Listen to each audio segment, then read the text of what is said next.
Stand by, coming to Jack in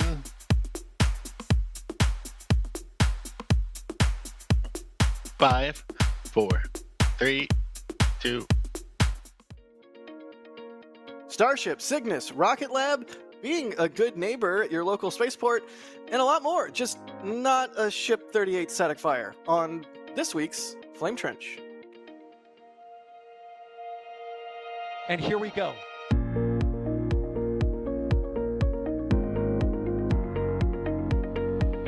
Pause. We have liftoff. Propulsion continues to be normal. R68 chamber pressure looks good. Following up. Roger, roger, planet. Water towers fly! Yes! Echo down to nominal. Flight downside FD off. Bring in FD off. It's orange! 125! Oh my god! Décollage. Look at this! Put that in the big bag, 343 unfolds to go. Indeed. We rise together back to the moon and beyond. The methane would be igniting the flare, correct? Yikes. You read? Sure. We don't need any more of these.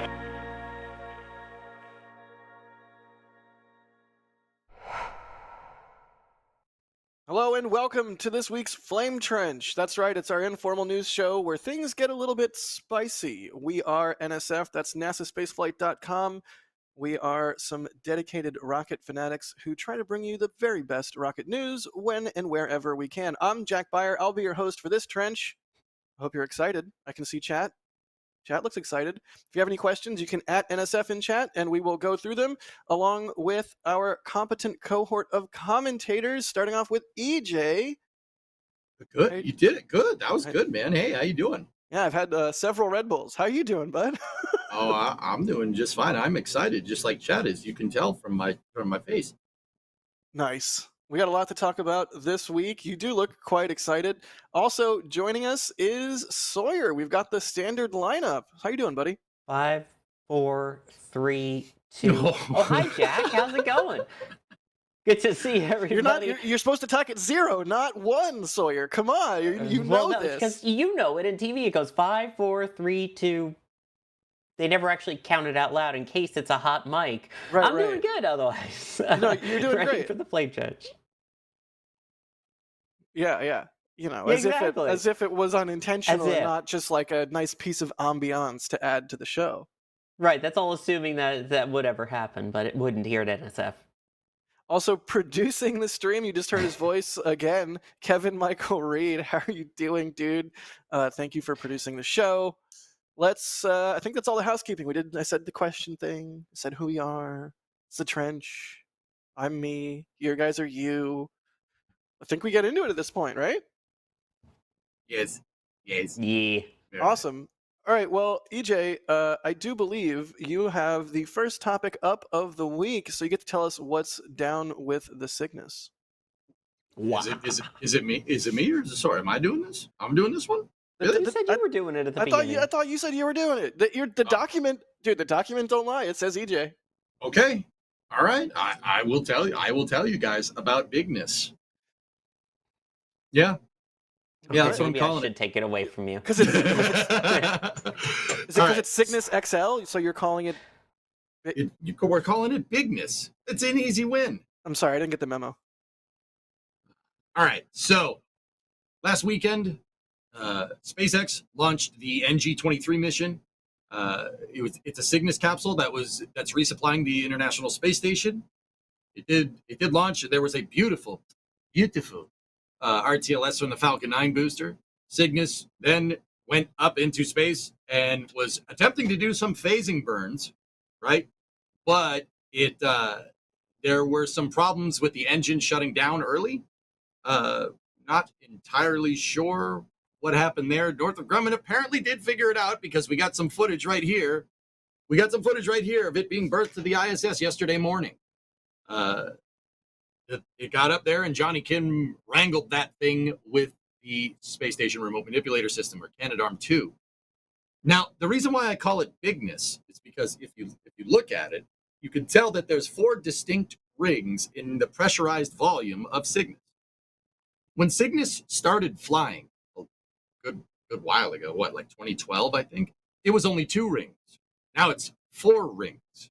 It's a bigger pressurized volume, and you have more space. You can do more things, like move 11,000 pounds of food and supplies up to the ISS. I do like having more room for activities. Yeah, And so much room supplies. for activities in bigness, right? It's pretty awesome. Oh my god. So, what? Continue, What? please. No. I'm realizing that anytime I add to the conversation, you're going to find a way to work in the word bigness. I'm Bigness. coming to terms with that fact. Yeah. So, bigness. Bigness. You derailed me, dude. I'm not even kidding. I don't think that's too hard to do on the flame trench. Yeah, I know, that's right. So, despite some problems, Cygnus didn't rendezvous at the time it was supposed to rendezvous. They delayed it by a day because they were wondering what's going on with the engine.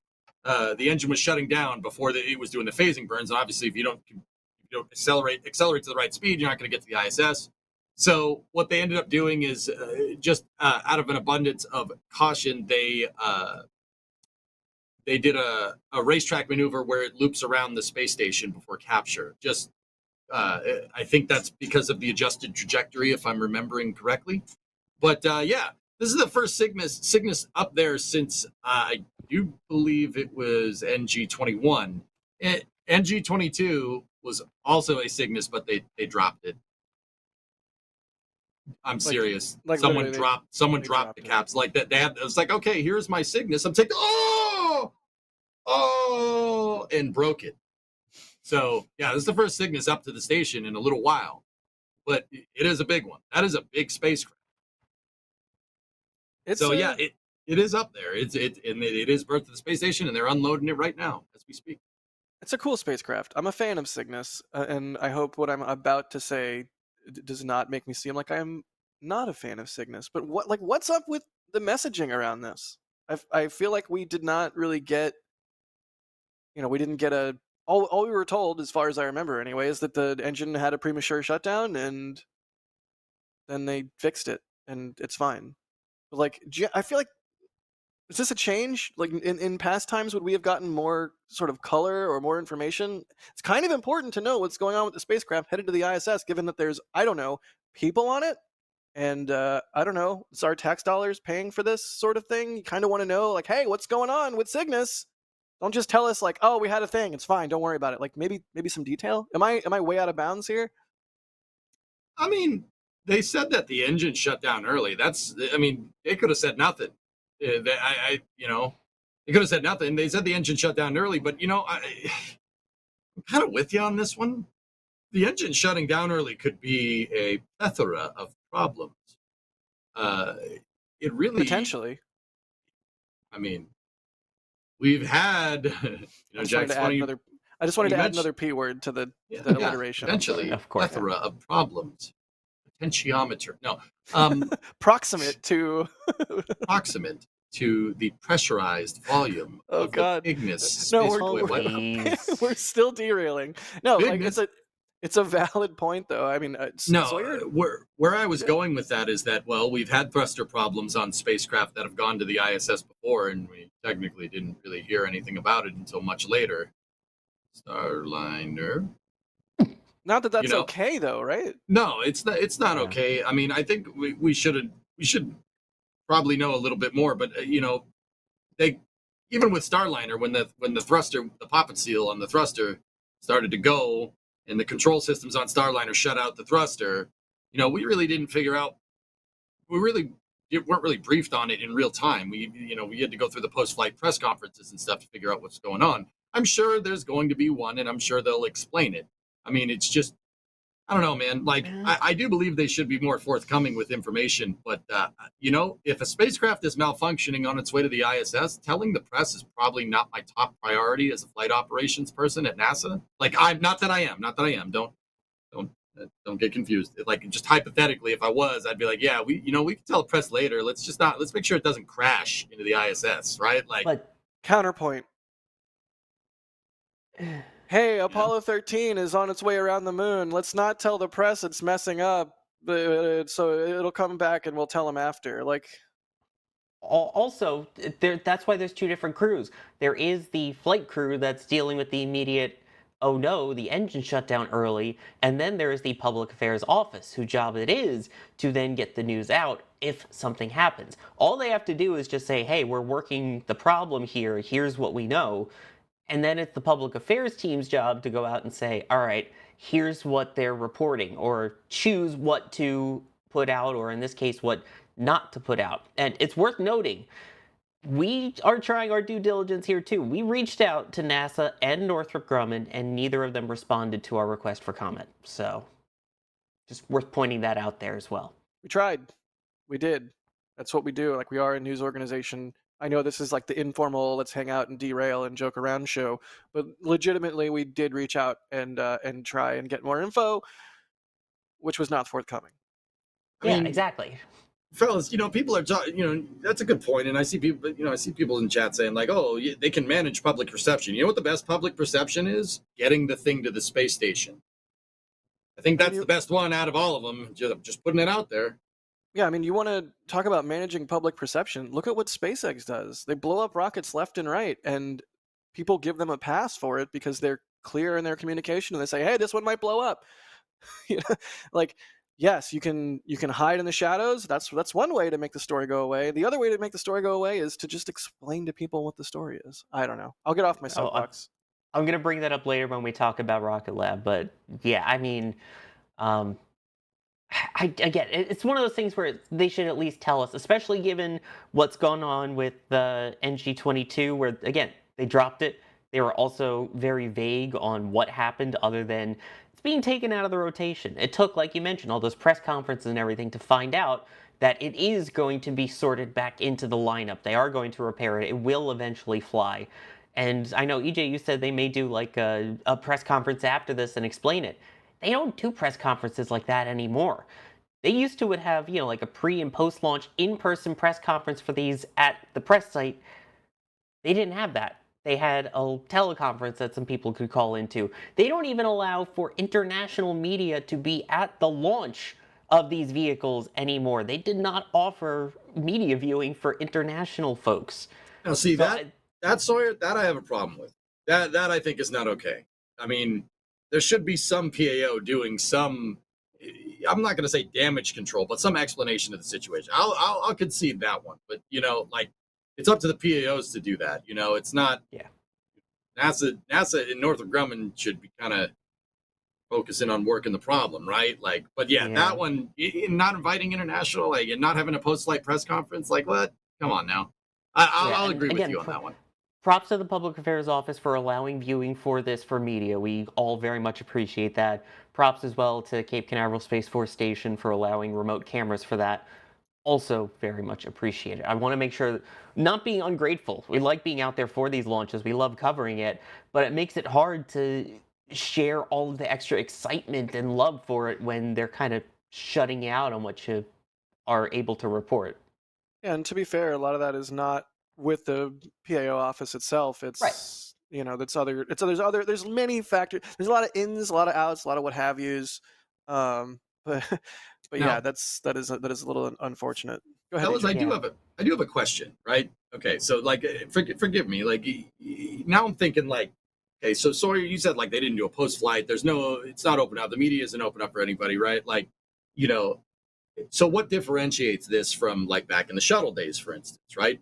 Well, what's the difference here? Well, the difference is private contractors, and I think it's a very interesting point to discuss. Like, should private contractors, like Northrop Grumman, like SpaceX, like Boeing, should they be forthcoming as with the information as NASA? Because they could be disclosing proprietary stuff, like, or is it because, well, this is a public contract, there's a NASA, like, should they be as transparent as NASA? Like, which one is it? Where do the proverbial chips fall with, commercially operated NASA missions, right? I think it's a very interesting question. Like, where do you guys think? Like, should they be just like NASA? Should they be full transparent, or should it be up to the contractor to be able to communicate stuff? Because Jack, like you said, SpaceX does a good job with this. Yeah, it's a quandary. Like, I'm not saying it's an easy thing to an easy tightrope to walk. I get it. If you're a publicly traded company, you have a stock price, you can't necessarily just be like, "Hey, are things messing up?" Like, that has ramifications. I understand that. At the same time, if you're getting tax dollars from the government to do a service or to deliver cargo or what have you, in an industry in a role that is historically very transparent and open, because we've seen what happens or what can happen, in the darkness of shadows. I think a precedent has been set. If you're getting those tax dollars, you should probably, there should probably be some sort of, Mhm. I don't know, better communication. I don't know. I feel like I've made my Yeah. point repeatedly. I hope I'm not beating the dead horse. Yeah. But Sawyer, by all means, like, I- go Just for it. real quick. Some people in Twitch chat are saying it should be the same standards as commercial aviation, and that, you know what? That's a good point. Airliner-like operations. There you go. Yeah. But here's the thing. I think it changes the second you throw the NASA name on it, the NASA logo on it, anything like that. Axiom, that's fine. That's SpaceX. That's all private. The second you throw a NASA astronaut onto a mission and you get like a crew mission, then you expect the openness and the transparency. Same with this. It's one thing if you're saying, oh, we're just going to launch a scientific Cygnus that's not docking to the station, that's just going to orbit and do stuff, which is something that they've offered in the past, or at least discussed as a possibility, then you don't have to be as open. But if you're saying this is a NASA contracted resupply services mission to the ISS, which it is, that changes the game in my opinion. Then it becomes public versus private. And of course, I get it. You want to limit what you put out there in terms of, trade industry secrets, ITAR, whatever acronyms you want to throw out with that. But in terms of, hey, we're supposed to dock Wednesday, we're not docking Wednesday because of an engine issue, that's when the whole NASA name comes out. Mhm. It's an interesting line. When you think about it, like, this is a new domain. There's like, we could look to like aviation or NASA missions for historical precedent there, but yeah, this is kind of quote unquote uncharted territory, huh? Yeah, a little bit. Interesting. Let I me mean, see I if we think. have any. Go Yeah, ahead. go ahead. Go to questions. I was just going to say, I think priority one should be, completing the mission. That's the best optics. Anyway, what are people's questions? Uh, I have a we actually question. go for it. Kevin. What about this? Huh. This is the second flight to have thruster issues in a row. Is there an issue with thrusters? I mean, I think thrusters like valves are hard, unfortunately. This is the 22nd flight. I can't. It's not the 23rd because the 22nd was canceled, right? This is the Or at least, 22nd yeah. flight. Do they still have issues after the 22nd flight? Honestly, uh, to me, this is me purely speculating here. When you get to flight 22 or 21 or whatever, that's the point where you're like, okay, we've been flying with these super expensive components that we know are good. And then over those 20 flights, you're like, well, what if we swap that one seal with this one that's probably pretty good and fine, and we'll qual it with all these tests, but it's way cheaper.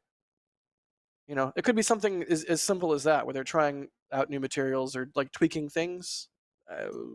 Complete guess, because we don't have more information. But it's a fair question to ask, Kevin. I don't know. Does Cygnus have thruster problems?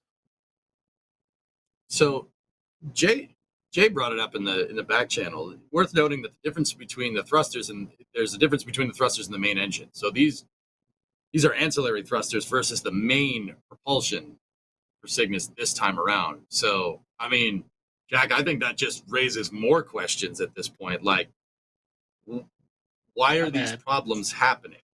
No, Bob it's all and good, Michelle Kevin. Murray No, in it's chat. still very relevant, dude. Like, why are these problems happening all of a sudden? The thruster, the maneuvering thrusters shouldn't have changed. Have they changed? Right? Yeah, even Like, if the answer is no, it's still good to ask a question. That's. Are we talking about a QA problem? Did somebody drop a COPV or something? Like, But here's the thing. Can they static fire in the rain?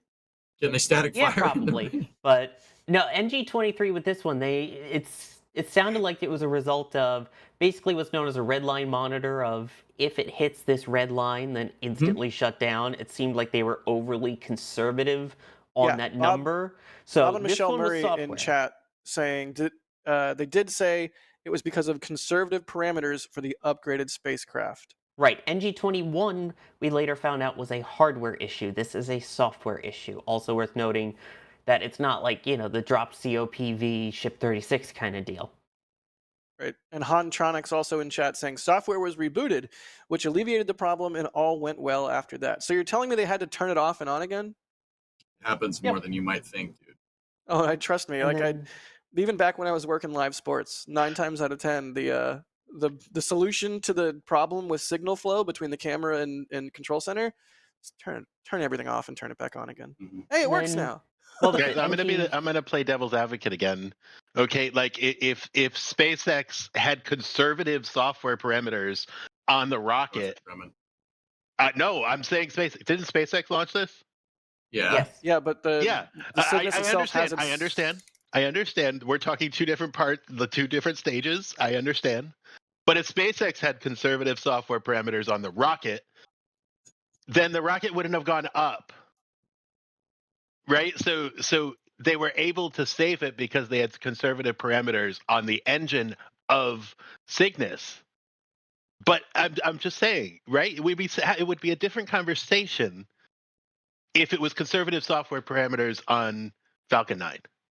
Yeah, I mean, if it's like, oh, we accidentally throttled down way too much during max Right, Q, and then it doesn't get to orbit. yeah, like I get that.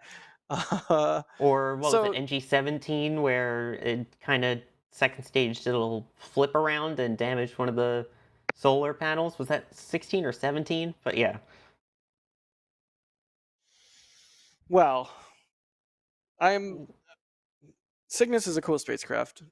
I love when they do fires on it. And my inner pyromaniac I'm- loves that they're able to do testing with fire on Cygnus after they're done, filling it with trash and they eject it from the space station. It's one of the And the only ways we can CubeSats. dispose of trash from the space station. Yeah, and the CubeSats.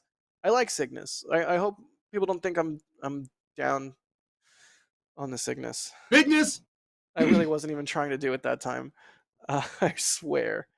So, Yeah. Anyway, fellas, another thing to note that okay, all right. Jokes aside, this is a bigger Cygnus. This is the first time that they're flying with a 4-ring configuration. That makes sense that they'd have conservative parameters on their thrusters because they're pushing more mass around. Pushing more mass around is going to increase the duty cycle on the thruster. Like, it's not rocket science, man. If you have an engine in a truck, right, and you know that truck can move 1,000 pounds, or what is 1,000 pounds? Like 480 kilos in the bed, right? And then you double that, and now it's 800 or 860 kilos, right? Like, you double it, you don't know what that's going to do to the motor. The motor's going to be working a lot harder, that's for sure. So having conservative parameters and not pushing it actually is pretty safe flying, in my opinion. That's, I think that's actually pretty smart on Northrop Grumman's part. right. I mean, in that case, that was the safe thing to do. If it was a rocket launching, the safe thing to do would be give it enough power to get out of the atmosphere. Like I understand where Kevin's coming from, but yeah, no, it's safe flying because they upgraded the spacecraft, right? It's bigger now. You want to Mhm. make sure that you're not going to put it under any stresses that are going to be bad for it. So you have conservative red lines. I just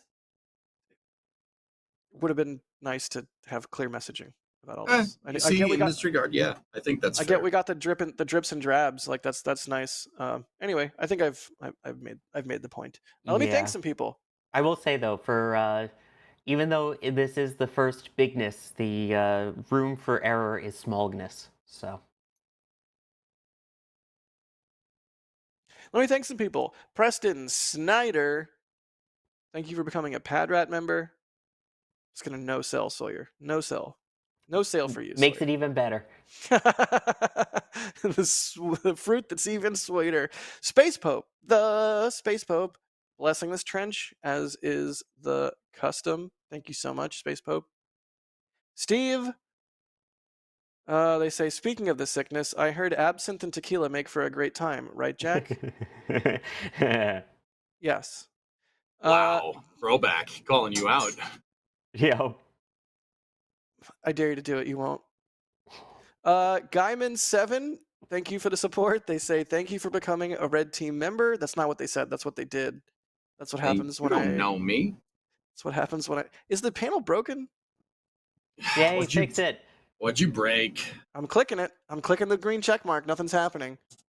I want everybody to see that Guyman7 has become a red team member, but I can't click it. Chat, scream at Jay to fix it.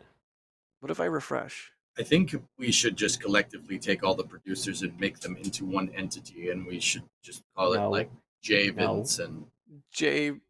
Vincent. DJ Vincent, Jan Michael Vincent Kevin Reed. Yeah, please no. There you like go. that. There you go. So what we have, because we have And Kevin, Adrian. Jay, Carson, D, Ryan Caden, who have all produced streams before. So let's Right. combine the 5. All right, I might have cycled through some more of the support while I was madly clicking things in the panel, but Adrian, thank you for the super chat. They say, play the plight of the PAO. Last to know and first to go. Yeah. Oof. All right, next, do we do the next Toparino?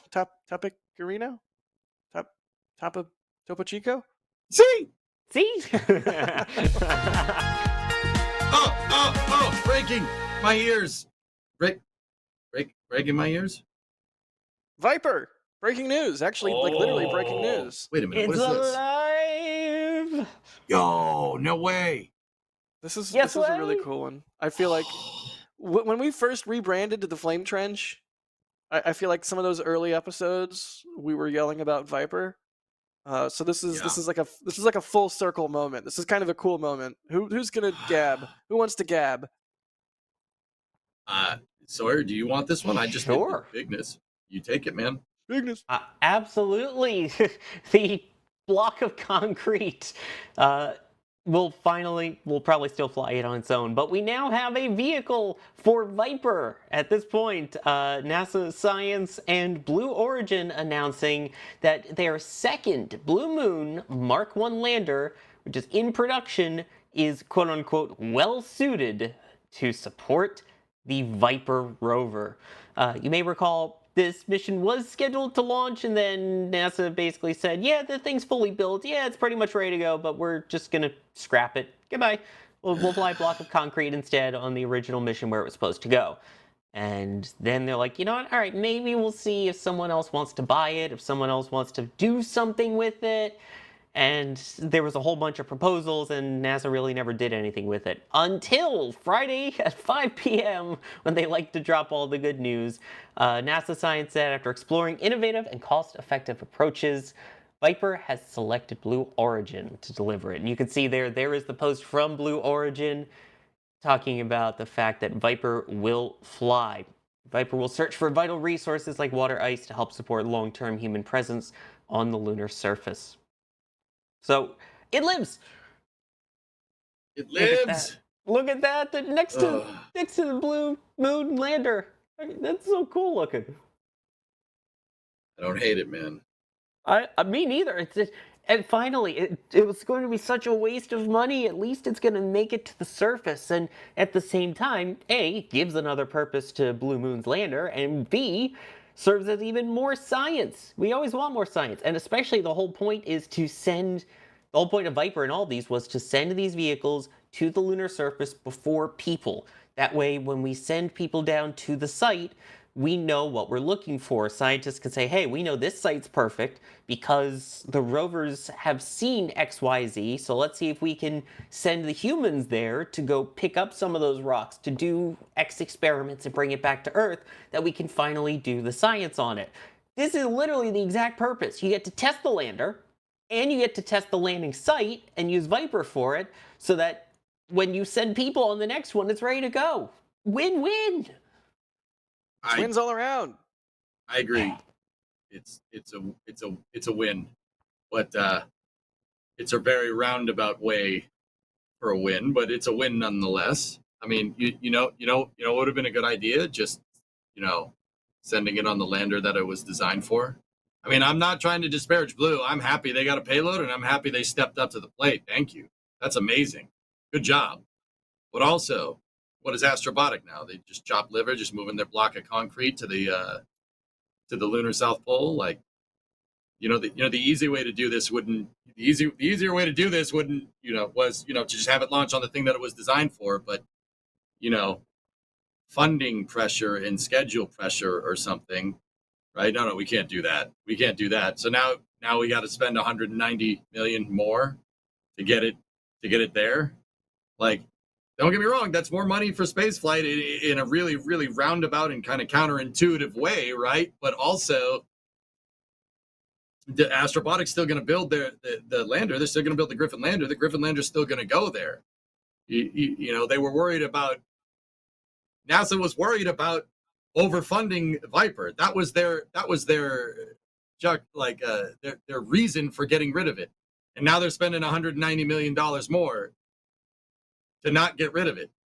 The easy thing to do would have been just to put it on the thing that it was designed to launch on and launch it on that thing, instead of being like, nah, that's too expensive. Here, let's pay $190 million and launch it on this other thing.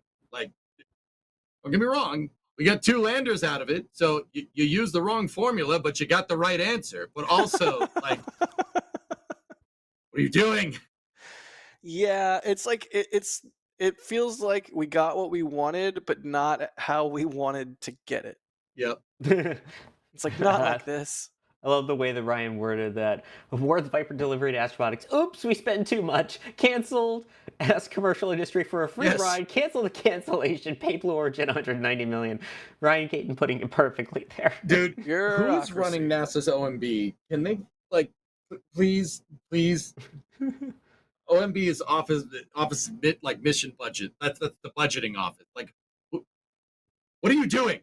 What are you doing? Stop it.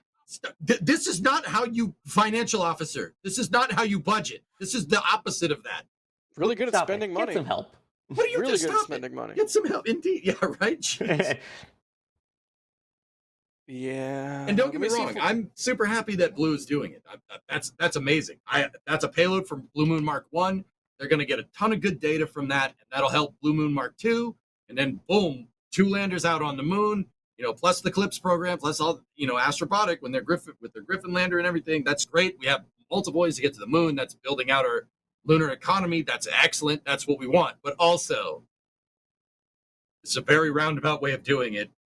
And it's I can't help but be just a little bit annoyed, But anyway, hey, I'm happy. Blue's going to do it. They'll get it done. Good on them. Blue Skidoo, we can too. No, don't do that again. Am I not allowed to quote from my childhood? Did you watch Ren and Stimpy or something? Can you quote from that? Yeah, happy, but Blue's Clues joy, is better. Joy, happy joy. See, sorry, you said Blue's Clues is better, and Jack just referenced Ren and Stimpy. So I think he's winning. I think we all know. You can also, if you go down the line of the 3 with the ages here. Also, no shade on Blue's Clues. Like, I did watch that when I was a kid too. But I also did watch Ren and Stimpy for some reason. What do you mean for some reason? The log. Log. It's heavy. It's wood. Everyone loves log. It's like the payload that Astrobotic's going to launch. It's big. It's heavy. Oh. No, actually, the concrete has been replaced, says Ryan in our back channel, by Astrolab's Flip rover. Note, Astrolab is flying a payload on Astrobotic. Two different. Wait, so no log? Yeah, RIP concrete block would have done some great science, says Ryan. I agree. You idiot! Of course. Stimpy, you idiot! See, I mean, that was very much like the borderline of where my cutoff was. Mine was more towards Rocco's Modern Life and Real Monsters and that onward. So I kind of missed the Ren and Stimpy by a bit. God, I love Rocco's so much. It's actually one of the few reboots they did that wasn't completely terrible. Garbage day. He's a very dangerous day. Very dangerous day. Spunky! Yep. Anyway. I love how they always called him like a rat or something. He's like, I'm a wallaby. Yeah. Fun Okay. fact for those who don't know, Heifer, by the way, voiced by the same guy that does SpongeBob. You're welcome. Yep. Nice. Mhm. Mighty Don Don, thanks for gifting 10 Red Team memberships. If your name just turned green, thank Mighty Don Don. That's very nice of them. And Oliver Redmond, say Jan Quadrant Vincent 16. We've got too many quadrants and not enough Kevin Yeah, and Michael, J. Michael Vincents. Reed, Vincent J. Vincent D. Ryan. and Mr. Fluffy 02, thanks for the support. They say West Coast, best coast, better than bad, it's good. Just like log. No. Yes, Wrong, Fluffy. yes. Wrong. No, they're right. Also, I loved air quotes comment in chat. So you're saying we got 2 rovers for the price of 2? 2 rovers. I have 1 when you could have 2 at twice the price. All That was a right. good line. That's brutal, but so real. It's not wrong, yeah. I'm getting serious Pentagon Wars vibes. It's like, put portholes on the armored personnel carrier because, I don't know, do it. It's like, really? Do we need that? But no, 2 landers is good. More science is more better. I'm on board. It's just we got here in a really fun. No, it's the rover that's way. going to be on board, not you. No humans on that. He's right.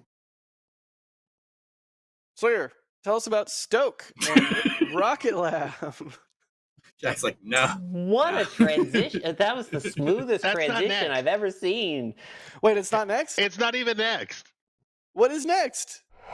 Oh, I just see what's next. It's Artemis 2 updates and beyond by presenter. No, it's not even that. Okay, Yeah, this it's document. Weren't you listening in the pre-show? What's wrong with you? Right. No, I was getting a drink. I was panicking about the cold open. Hey, look, it's Vast. They completed their final weld. God. Yep, they did on the Haven 1, man. It's awesome. Absolutely. Dude, look at how big that freaking module is. It's huge. It's gorgeous. And this video of it being welded, that final weld, is also absolutely gorgeous. It gets me excited about the As I future said, of drop space shadow. stations. So, guys, this is a company called Vast. Vast is they're making, well, I don't know if you could tell by the picture. They're making space station modules, and they're trying to spearhead or they've been working with NASA for what's called the Commercial Low Earth Orbit Destinations Program. They're not a part of CLEOD just yet, but they are working towards it. And well, to do that, if you want to be part of NASA's Commercial Low Earth Orbit Destinations Program, it's pretty good to have a commercial low Earth orbit destination. And that's showing all this promo stuff because they're like, look, hey, we're building a module right here in the United States. It's, we don't have to wait on calling Italy to build a pressurized volume for a module. This one is made here. That is a kind of little underhanded towards Thales Alenia, who basically built in Italy, who built pretty much all the space station modules on the pressure vessels for the space station modules on the United States operational segment. And also the bigness that we were talking about a second ago. Yeah, they built that too. So Vast is trying to do some homegrown space station module action here. Now, keep in mind, this will not be attached to the ISS. This is a free-floating space station that they are working on. This is not going to be attached to the ISS. This is a successor to it. So Yeah. It's pretty cool that they're showing us all this stuff, and you know why they're doing it. They're like, hey, look, we got a space station module. It's right there. It's right there. We're working on it right now. That's Speaking also of showing us stuff, all of this footage that you're seeing is from a tour that Dee and Das did with their CEO Max. How do you say his last name? Hout. Thank you. There's too many people with H last names in the space industry who I struggle to understand how to say their last name right. And then I say it right, but it's the other person's last. Okay, thank you. But yes, this video is amazing. The tour was amazing. So much detail there. So if you don't know a lot about Vast and you want to know more, this is an excellent resource. Go check out that video. We'll spam it in chat, mods. If we can get that in chat, that'd be great. I like that video. I just wanted to throw this out there because it's my favorite factory tour that we've done yet, and we've done a few. So this was a real treat and a really good way to sort of catch up or have a refresher on what Vast is doing, because it's not even 6 months old. We just did this. Feels like we just did this. It was great. You saw a ex NASA astronaut basically duct tape DOS to a wall. It's fantastic. Yeah, that was pretty cool. He was testing out the bed that they were working on. But I mean, say, hey, I got your attention, saying they duct taped him to a wall. Don't you don't want to see DOS duct taped to a wall? Yeah, that's what I thought. Yeah, By an astronaut who actually did it with him. Yeah. Yeah, astronaut and race car driver. Yes. True false Jerry was a postal race car driver. Yep, he's a race car driver too. Just saying. Yeah, for those who don't remember, the plan with this also was going to be that this first module was going to launch on its own as basically a mini space station, and then it would have a Crew Dragon, dock to it. And then with the Crew Dragon there, they would be able to use basically the same CO2 scrubbers and kind of life support systems from the Dragon side to be able to allow them to live for short periods of time inside of this vast space station module. So they'd be able to go up, they'd have the living quarters, they'd use a lot of stuff from Crew Dragon to help it, and then come back and have crews go back and forth, with of course the end goal being a much larger space station, potentially being launched on Falcon Heavy, or even eventually full ones on Starship. Yeah. Wait, what was that last part, Sawyer? They discussed in the thing with DOS that at some point they would consider launching modules on Starship. Ooh, yeah, I like that part, chat. Yeah, again, it's not like it's you guys. It's not like they are contracted, ready for that right now and ready to go. But it's something for down the line. For now, they have Crew Dragon, they've got Falcon Heavy, they've got Falcon 9, all that to work with. Hear me out. Like launching Starship launching space station modules on Starship, awesome. Even better, launching Starship and turning it into a space station. Starlab. Bring back Starlab. Baby. Starlab, baby. Let's go, Starlab. I'm glad we all agree. Yep. Oh, yeah. Well, dude, maybe Vast makes the pressure vessel. Maybe they make the Starlab module and they put that inside of a Starship with a payload bay, and they do Sawyer. They do just like Space Hab. Same idea. Yeah. Oh, Nope. Yep. I want that. Yep. I want that bad. Yep. Don't hate that. Hey, we got some breaking news in the back channel. Well, you gotta wait. You're supposed to wait for Kevin's gonna do the producer thing. will tell you when. How many streams have we done now? This is the 69th Flame Trench. Come on. Yeah, but the breaking news thing is new. Don't give me that crap. We're testing out a new version, and the thruster stopped early. Okay, so we have conservative parameters. Adjust your but you need to be more clear. You need to be more clear about those parameters so that if it's your obligation as a taxpayer-funded, I don't know. I ran out of steam. Then again, so is the train that was trying to be kept on the line. Joe, look, hey, we have breaking news. Surprise! What? No. Wait, I don't know what this is. I have no idea what this is. I got to read it. Oh my god! Road closure, dude. The road closure is now Monday. I'm being sarcastic, like we were joking about it. Yeah, next road closure is Monday. Next Ship 38 testing opportunity is Monday. All right. That's the breaking news. Go. Right. So yeah, that's for Ship 38, guys. There's a road closure for the test. SpaceX did try to static fire it today, and it didn't. And then they tried to static fire it yesterday, and everyone was asking, can they static fire in the rain? Yeah, probably. And it looks like the answer was no this time. Yeah, but they could, like in theory. Yeah. Well, yeah, probably. I mean, even just the other day when I'll stop. Yeah, so that's cool. I guess we get the weekend to have the ship on the mount, which is really cool. Like, it's not a common sight, and this is probably going to be the last time it happens, barring any issues with Ship 38's engine testing. So we get 2 days of visuals of this wacky configuration of Pad 1, which is nice. Like, even with full stacks lately, it's felt like they'll stack the thing and then launch it in a couple days. So we don't exactly get days of full stack visuals. So I'm actually, I'm bummed they didn't get a static fire done today, but I'm stoked that we get a weekend of this wonky config. Also, for the people saying that's not news, it is, because they're really trying to get this last mission off and get it off quickly. Get rid of all the Block 2, and then work their way onwards to finally getting onto Block 3, being able to use the new pad, that pad versus this pad. You're welcome, EJ. And that pushes the timeline back. Basically, I think it's safe to say that every day that the static fires get pushed back is a day that the launch gets pushed back. So at this point, I don't know, we're talking late to the first week October now, as opposed to getting it the end of September, beginning of October. Oh man, it's certainly interesting considering that the NSF UK meetup is the first week of October. Dot. That sucks. 4th to 5th, right? Oof. So yeah, I really would have been great to see the ship static fired like Tuesday, Wednesday. That would have been great. Yeah. Not what happened. Nah. Yeah, nah, mate. Nah. Oh no. Oh no.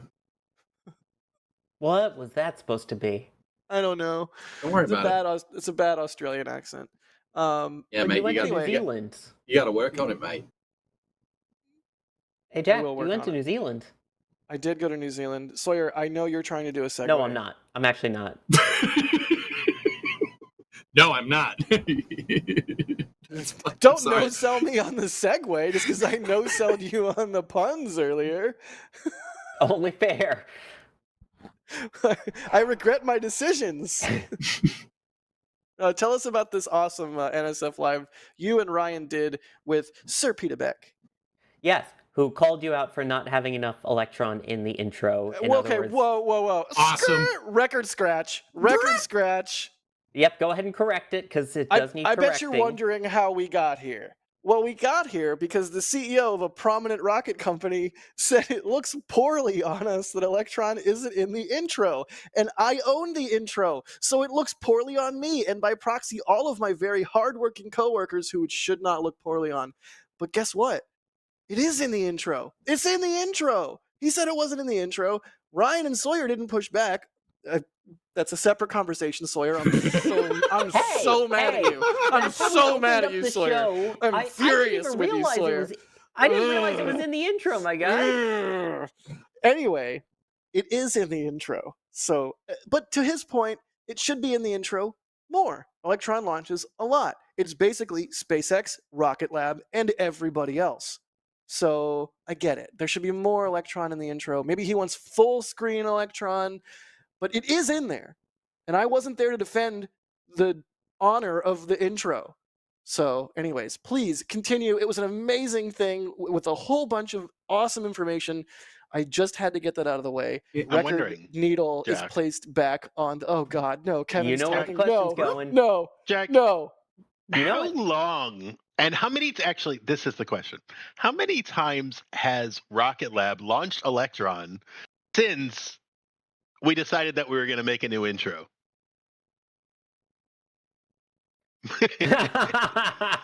Well, what I can tell you for a fact is that since NSF went there in June of last year, there have been 21 more Electron launches per Peter Beck's numbers. In the intro. It's in the intro. It's in the intro. What do you want from me? Where is it in the intro? In one of the three. It's an Astra, a Firefly, and a Rocket Lab. It's a small sat screen. Come on. Like, what do you want from me? The thing is the intro is tough. It's hard to come up with, which rockets make it, because there's so many beautiful shots. Which shots go in, which shots don't make it in. You can only have so much time. I'm not saying Electron doesn't need to be in the intro more. It absolutely does. I'm on board with that. Just had to say it is in there. It is in there. What about Starship Beyond has Flight flown 3? 9 times since? 9 times? Hey Sawyer, tell us about the great, awesome interview with Peter Beck you did with Wait a Ryan. minute. It's a really good. Can I say two things? So, one, Jack, if you're going to put anything in there, you need to put chomper fairing in there. You know what I'm saying? It's supposed to be our footage. Like, obviously the James Webb footage is not our Oh. footage, but the point of the intro is it's all footage people at NSF have shot, with a few small exceptions. That's the point. Okay. Like, that's Right. the whole point. It's like when See. you're watching a sitcom and the intro comes on and you see the guy like spill the milk. You might actually watch an episode where the dude spills the milk one time. So you can't just like be like, oh, this is like that drone shot that Rocket Lab posted a couple weeks or months back. They had a drone, it yoked out right at liftoff, beautiful shot. That doesn't go in the intro. You know why? It's not our shot. Yeah. You know that you drive a hard bargain. That makes a lot of sense. So It's almost as if the intro is a thing I have spent a lot of time on and considered deeply. So and I'm what- also way behind on a new version of Yes, I know. Yeah. Thank you, Kevin. So what you're saying is, Peter Beck needs to invite us to New Zealand again, right? Well, you know, the when Max and I Right, went to right. New Zealand, which was amazing, and thank you again to Rocket Lab for that invite. That was like they had a 50th launch of Electron, and they did like an open call on, I think, Twitter and various social media platforms, like, "Hey, we're doing a 50th launch of Electron. We're gonna have some photographers out to Mahia to photograph it and celebrate the 50th launch of Electron." I applied. Max applied. A bunch of people applied. It just so happened that Max and I both were the ones selected. It's not like it was an NSF trip. There's also a really great guy from New Zealand named Brendan who was also selected. What's up, Brendan? On the off chance that you happen to see this. Makes great nachos, except puts Vegemite on them. Or Marmite, whichever the Oh. one the New Zealand one is. Anyway. Marmite. Anyway, that was a great trip. And I did shoot a little bit of video. It's vertical video because you can, crop it and then track it and get a, like it looks like the camera is PTZ. Anyway, yeah, we need to go back. And an NSF Rocket Lab trip where we get a whole bunch of dedicated video for the intro would be really cool. And especially as, Wallops comes online and Neutron comes online, it needs to happen. So, needs to happen. Second part of this, because the Peter Beck interview was, we did the Peter Beck interview. Could we just take the shot of Peter Beck from the interview? That's because it's technically our footage. Can we just put that in the intro instead? Just a shot of Peter Beck talking for like a second. No audio. I really appreciate Peter Beck. Like, he's an amazing, Can we do that? incredibly smart person. I don't know if that's intro worthy, EJ. Can we do it for fun, just once? If it's As a Peter treat. Beck, if it's Peter Beck and Das standing in front of this pad and they set off the deluge like they did for that presser, and they get Das and Peter Beck wet, 100% in the intro, in it, no question. Day one in the intro. Next time we interview him, let's just do an all Electron intro special. All Rocket Lab, all Electron footage, all Neutron stuff. This just and for much Peter. more has been discussed. Anyways, let's talk about the it's a pretty good actual idea. interview and not the stupid intro, for Pete's By the sake. way, I made a But that was- promise. By the time Neutron launches, they are going to be in the intro in a more They are. significant fashion than they are currently. Weasel words. I made a promise. I promised for NSF. So we have to follow through with our promises. I am a man of my word, even if it's your word in my mouth. I do think Electron should be in there in a more prominent fashion. Maybe instead of a 3-box with Firefly, Astra, and Rocket Lab, it'll just be Rocket Lab, Rocket Lab, Rocket Lab. And like, we can really just like drive the point home. And then You should just Firefly and Astra will get like a 2-box. show a Ooh! picture of Peter Beck. My AirPods are here. I'll be right back. What the? We're professionals. We swear. Right, Sawyer? Sure, let's go with that. Anyway. He's straight up left. All right, anyway, yeah, go. Sorry. Yeah. So yes, we got to talk to Sir Peter Beck in New Zealand over there. It was Why'd a you great say interview. It like that? Because I don't know, Kiwi accent. Okay. I'll shut up. Just go. Sir Peter Beck. It's how you kind of say it with the Kiwi flair to it. Anyway. All right. He's got his I- earpods. Am I No, go. I gotta be quiet. I'll be quiet. Go. all right? And then he cut away, Kevin. What the heck, man? Anyway, Is this an unboxing stream now? Hey Jack, don't show that side of the box. the one with the address, yeah, not a good idea. Anyway, so let's start the fact of we did talk with him about Electron and the fact that yes, it is one of the most launched vehicles currently flying. Obviously, Falcon 9 taking the lead on that currently. When it comes to reusability, remember there was that whole thing of they were going to catch it midair and then they were going to use the boat to pick it up out of the water. Well, he basically said that they still have the one that they scooped out of the water in the factory, ready to go in the lineup to fly. They just haven't yet. And when asked, hey, you actually going to do that reusability thing with Electron? They said, it's not off the table. So it's on pause right now, but it is not off the table. So we may still see reused Electron in the future. But of course, the main focus was on Neutron in terms of their future vehicles. Obviously, future Mars telecommunication orbiters. I'll get to that in just a moment. But Neutron, they are really getting close with it. They're doing the testing. As we saw, they've opened up the new pad for Neutron, talking about, the way that they integrated the stages to improve for reusability. I asked him as a chat question, his thoughts on marine assets, because he's famously said that marine assets suck. And you may recall we've reported here on the Flame Trench previously that they have a vehicle return on investment that they now have as part of reusability, kind of like a drone ship. Can I spoil something? Sure. Talking about Rocket Lab in the intro more. Oh my God. When we do new intros, the sound bites change. They change around a little bit, I think maybe one of the a potential good soundbite for a new version of the intro would be "Marine assets suck." I think that's a good soundbite for the intro. I'm just saying. I don't know if it'll end up in there, but it's possible. It's possible. Anyway, Because I asked him, and the way he worded it, he said, "Marine assets suck, but they are a necessary evil." That was his exact wording on that portion of it. So, yeah, they still suck, but as he pointed out, they're a necessary evil.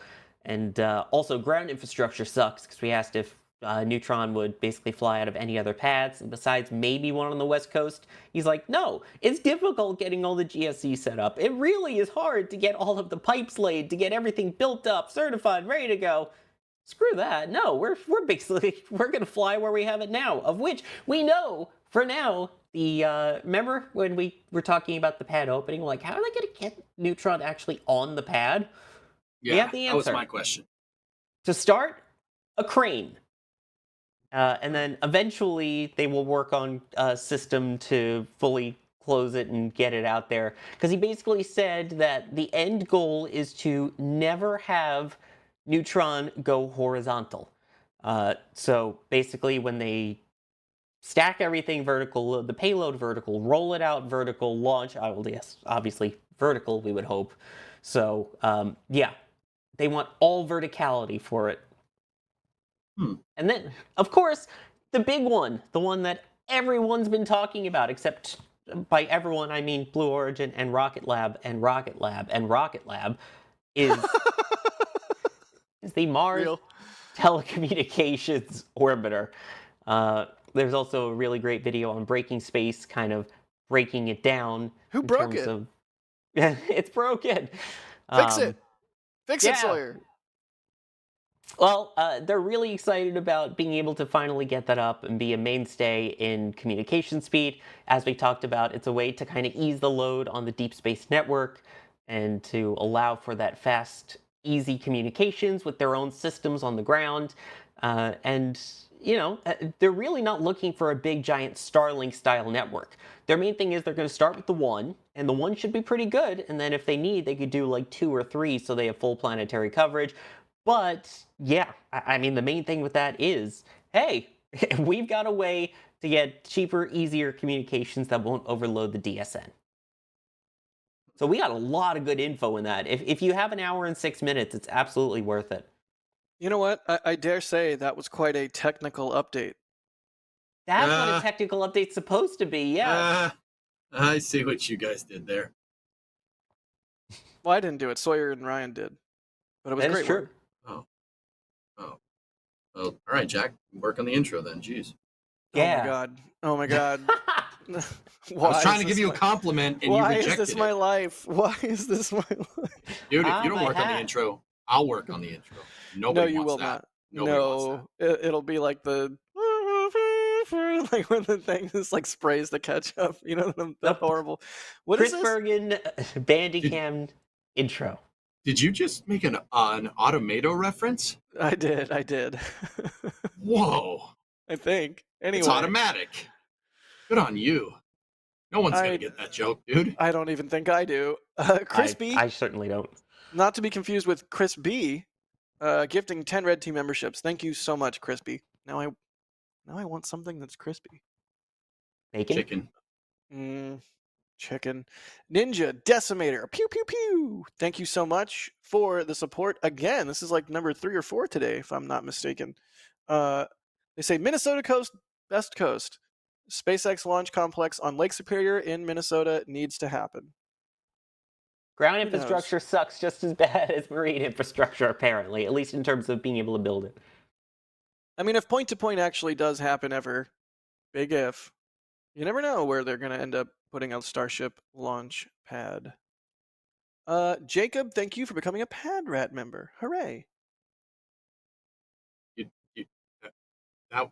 That was like a prime segue for the next thing. Like, no?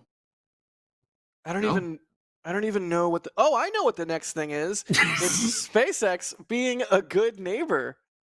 Like a good No, neighbor, SpaceX is there. Hey, that actually works. Are they though, Sawyer? 3 breaking news in one flame trench chat. There you We're go. going to get that nowhere else. Nowhere else. Sawyer, in the pre-show, it seemed like you had some thoughts about this. I You wanna read it? You want me to read it, and then you can have thoughts? How do you want to play this, my good buddy? if you want to read through it, I'll then give you my thoughts on what SpaceX is doing following some, shall we say, concerns that have been Some raised whining? about the cadence. Some whining? Is that what you mean by concerns? No. Wait. We'll save it. We'll save it. I'll read it first. In March, Ooh, spicy. It's the flame trench, baby. This is a presser on SpaceX's website. It's on their updates page. It's titled "Evolving the Multi-User Spaceport." In March of 2025, the astronauts of the Fram-2 mission watched the launch of a Falcon 9 rocket while on the way to their own rocket launch. They put that in bold. They really want you to know that they care about that. And it is cool. Not that it's a link. This moment, oh wait, it's not. Is it a link? It's a link. Oh, that's why. Wow, I know how to internet. Thank you, Sawyer. Ow, I hurt my nose snorting. This moment, that's what you get. This moment was a glimpse of the future of launch, where a rocket taking off is akin to that of an airplane today. SpaceX was founded in 2002 to expand access to outer space, not just for government or traditional users, but for entrants around the globe. Today, we're launching at an unprecedented pace as the world's leading launch services provider. We're safely and reliably... Stop moving it around, Kevin. How am I supposed to rate it? Stop. No, come on, dude. No, this can't be my life. Keep doing it.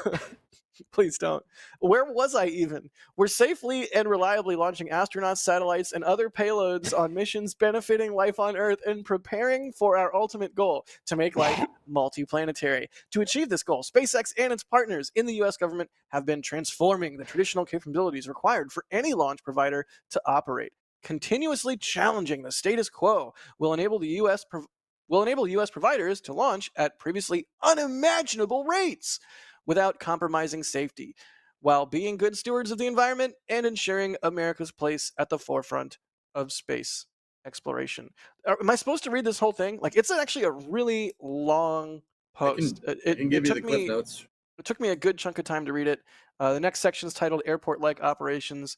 EJ, give us the cliff notes, because I fear that Kevin's going to keep swapping it around on me and making it hard to read. You got to study. You got to study more, Jay. I read it. I read the thing. I have thoughts, but I read the. What do you mean you read the thing? You couldn't. We all read the read thing. like 3 paragraphs. Do you want me to read the rest of it? I can read the rest of it. No. I mean, I read it when they posted it. When they posted it, I was out at the launch site shooting, so the camera was rolling, and I, it took 5 or 10 to sit there and read it. And I read it. You didn't memorize it? No. By the way, that Why took not? 2 minutes for 2 paragraphs, just in terms of trying to figure out how long it would take to read this. What are you, Alex? What Yeah, are you, Alex Alex? said in the Were, back channel. That's why. were you writing the script for? Oh wait, that's literally what Alex It's said. in the literally back what Alex said. That's why. Oh boy. All right. So, fellas, let me bring you up to speed what this means. You know, at face value, it kind of looks like it's like, well, yeah, of course SpaceX is going to launch more, but this is an interesting problem that is kind of looming on the horizon. It's not necessarily a problem right now, but it kind of is, but it kind of isn't. The article basically goes through and says how SpaceX has been doing destructive testing at McGregor and has been, well, essentially blowing up methalox mixtures of tanks to understand how a methane liquid oxygen explosion propagates. SpaceX even said that they had used past failed test articles to measure this phenomenon. The idea there is to basically understand, you know, the absolute nightmare scenario, even though it's very unlikely of happening, the absolute nightmare scenario of what happens if a Starship goes wrong during a launch or anything. Hey, And- really quick. Hello. Yeah. To just put a pin in what you just said, they used Ship 36's explosion to Yeah. validate the data that they've been gathering with their other MOX or methane oxygen explosion testing. So, like, hey, we had this horrible thing happen. Well, we can gather data from it and use that to validate our methalox explosion science. Anyways, I thought that was cool, making lemonade out of lemons. Please continue, EJ. Yep. Life gives you lemons. Don't make lemonade. Get when mad. life gives you ruds, make data. I don't want your dang lemons. What the heck am I supposed to do with these? All right. Anyway, if you got it, good for you. So they've been basically blowing up like little small tanks and dropping them and making explosions around McGregor to understand how a methane explosion, a methalox explosion happens, which is interesting because they make methalox explosions come out of rocket engines like on the daily. If you watch McGregor live, you'd know that. Just saying, Jeff. Just saying. I got it up right now. Anyway, actually, that's Starbase Live. But hey, you know, there's Raptors there too. Don't look at me like that. Jeez. Anyway, so what SpaceX is trying to do is prove that what's called the blast detonation area, or BDA, around rockets doesn't need to be as big as it needs to be. It is way, way, way too big. And as a vehicle matures, the area of like, don't get near this thing. It's a rocket, and if it pops, you're going to have a bad day if you're standing next to it, right? That area is going down. And if you could see, like over here, this is Kevin. Thank you for putting this up. That is the cordoned off area on the left for the Orbcomm 2 mission in 2015. That was SpaceX's first return to launch site and first landing successfully of a Falcon 9 booster. I mean, they all landed in one way or another. This was the first one to land in one piece. That was their first landing, right? If you look at the area that's cordoned off, you could clearly see the launch site up at the top, landing site down at the bottom. Now, I know what people are going to ask. Why is the launch site such a big area? Well, that's because SpaceX was using densified liquid oxygen, and they have pretty much in every subsequent Falcon 9. That densified liquid oxygen was the same reason why Almost 6, the RUD in 2016, happened. Actually, after this, believe it or not. So that warning area was pretty, it was a pretty good idea at the time. Right. But since then, Falcon 9 has gotten way more reliable. And you can see that the areas over here, I'm pointing, again, the camera's too small. I'm vertical videoed right now. Help me. You can see on the right frame that nowadays, that's the Falcon Heavy Goes U mission, a Falcon Heavy, a gigantic freaking rocket, which has areas that are basically this, just the immediate area around the launch and landing areas. As the areas where you can't go, that's the area that's cordoned off. Nobody else can be anywhere else. Like, as Falcon has matured, it is able to achieve more airline-like operations. Right. And I can even speak to this on a personal level. I mean, launches out of Vandenberg, for a long time, Surf Beach would be closed. And Surf Beach is an Amtrak station and a beach right there between sort of the runway and Slick 2 on the north side of Vandenberg, and Slick 3 and Slick 4 on the south side of Vandenberg, also Slick 6. Yes. Over time, look at that Mox. Yeah, see that's one of the explosions that they did. They dropped that thing. They're watching how the explosion propagates. It's actually really cool. Destructive testing is fun. It is. Over time, Surf Beach has become open for most Falcon 9 trajectories except for RTLSs. So they have shrunk that blast danger area with Falcon 9 to the point where now you can watch from Surf Beach really, Mhm. nice and close up out on the West Coast. We've seen it happen with Falcon 9. So now they're going to try and they're signaling that that's going to happen as well with Starship, right? Yeah, exactly. Yeah, that's what they're doing. The reason, and Jackie, I'm kind of going to get into here for a second. Like, sorry, I'm gonna talk for a second. There's really no way to explain this without a little bit of a synopsis, right? I'm going to try to keep it short. I won't Alex you. Alex, I love you, buddy. I give long answers too. I understand. All right. With that all being said, the reason why SpaceX put this out there is because Falcon launches once every 2 to 3 days. It's sub 2 day launch cadence at this point. They've launched like 119 missions or 120 missions this year. Starship is going to be even more, or at least planned to be even more than that. Now, the reason why SpaceX put this out there is because there has been concerns from other launch providers about, if you're, something like Starship isn't Falcon. If you have something like Starship, it's going to need a much bigger area to be cordoned off, right? Because it's a bigger vehicle. If something goes wrong, like what happens with Ship 36, it's going to make a bigger explosion. And that means that's more downtime for us. We're never going to get a chance to launch. If your ship is launching every hour, we're not going to get a chance anyway, let alone if it pops, right? So this SpaceX article is very interesting. It's kind of very telling as to the situation about where the Cape is going. And that's what I mean when I said at the beginning of this, there's a problem looming on the horizon. How do you move a spaceport, which, I mean, let's be real. I mean, Sora, you remember back in the day, the range was like one launch every like 2 months or something, right? And now it's like like almost hourly. Like there's rockets going out of the Cape all the time. It's to the point where, people ask me like, hey, EJ, I'm going to KSCVC. Will I see a launch? Yes, you will. You most likely will. I'm spending a week in Central Florida. I'm going to Disney World. What day should I go to see the launch? Just go. You'll see one. Heck, you could see it from Disney World, right?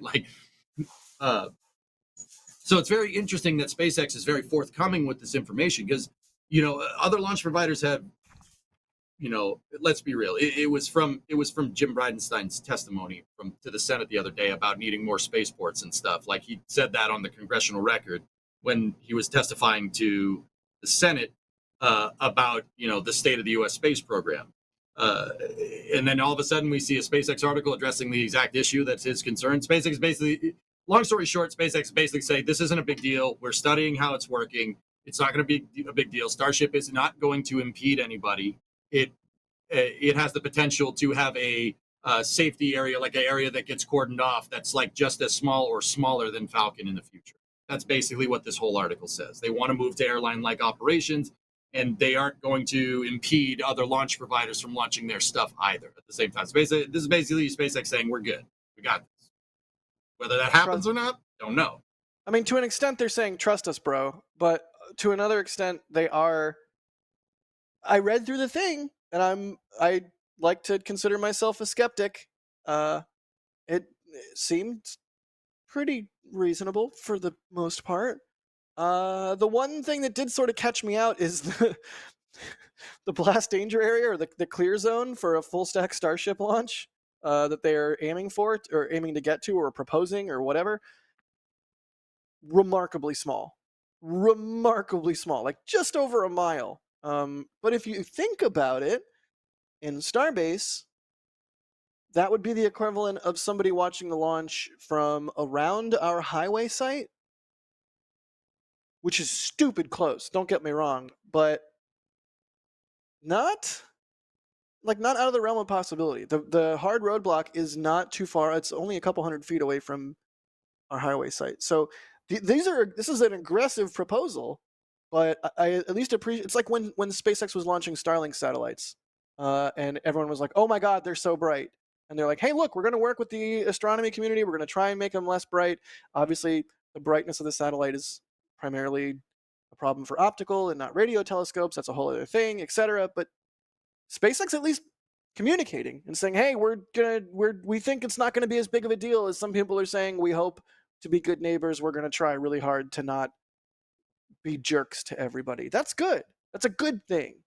But I don't live on the Space Coast, and I don't necessarily have all of the all of the context and experience of being a Space Coast beat reporter that Sawyer does. And in the pre-show, Sawyer, it seemed like you had some thoughts.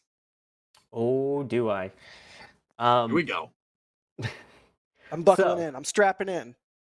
So when you're talking about, SpaceX saying, "Oh, it won't cause impact to other people; it'll be fine," that's like a chewing gum company doing research that says chewing gum is good for you. You know what I mean? It's like, yeah, of course they're going to say that. They're doing their own research. It's not like it's an independent organization coming out and saying, "Actually, all that sugar is going to destroy your teeth." 9 out of 10 dentists. It's really quick. Before you go further into your thoughts, oh my god. just I'm so sorry. You're so mad at me this week. I'm What so is it sorry. with interrupting Sawyer this week? Seriously. All right, Sawyer, go. No, Sawyer, go. No, Go. I'm done. No, Nope, not you're gonna do it. already Nope. on your train of thought. Go for it. Nope. SpongeBob. All right. What was it, Jack? No, because people are already ready for the pessimism. So before I become Ryan Webber, This sort of study is going to say, hey, it's going to be great. If this was ULA launching a Starship-sized vehicle, they would put out the same study and say, hey, it's going to be fine. Like, Right. yes, they're saying, trust us, bro, because that's in their best interest. But any company would do that. that is fair. I will agree with you on that completely. Absolutely. ULA does their own study, it would be the same. And that's worth pointing out, though. It is their own study. This is not some independent organization that looked at all the data, looked at SpaceX's numbers and said, yeah, this is totally valid. So just putting that out there before I get into my thoughts on this. There are a lot of things that they mention briefly, but aren't really fully taken into account right now. Keep in mind, they also are going to need to keep trucking in the propellants. They mentioned in the thing, yeah, we're going to start making our own propellants so that we're not using up all of the resources that the other launch pads need at the Cape, like liquid oxygen, being able to source their own methane, all the air converters, things like that. I get that. But at the same time, the number of trucks that are going to be rolling in and taking up the roadways and the number of deliveries they're still going to have. When it comes to Falcon 9 also, it's a much smaller rocket. And as we pointed out, yeah, they're set to fly probably 100 times this year from Florida, but that has a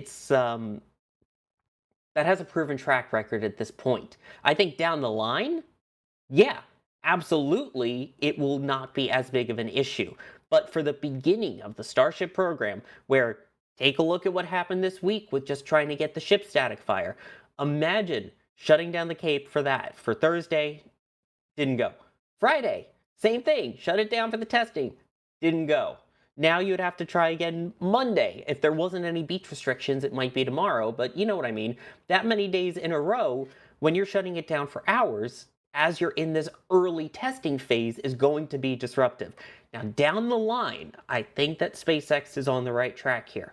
As they fly it more, as they learn how the vehicle performs more, as they learn how their ground infrastructure specifically at the Cape works, yes, they will absolutely be able to limit that blast danger area. They will absolutely be able to limit the amount of time needed for the roads to be closed, which would affect people to be able to work out at, say, pad 41 or 39B or 36, anything like that, depending on which pad you're launching from.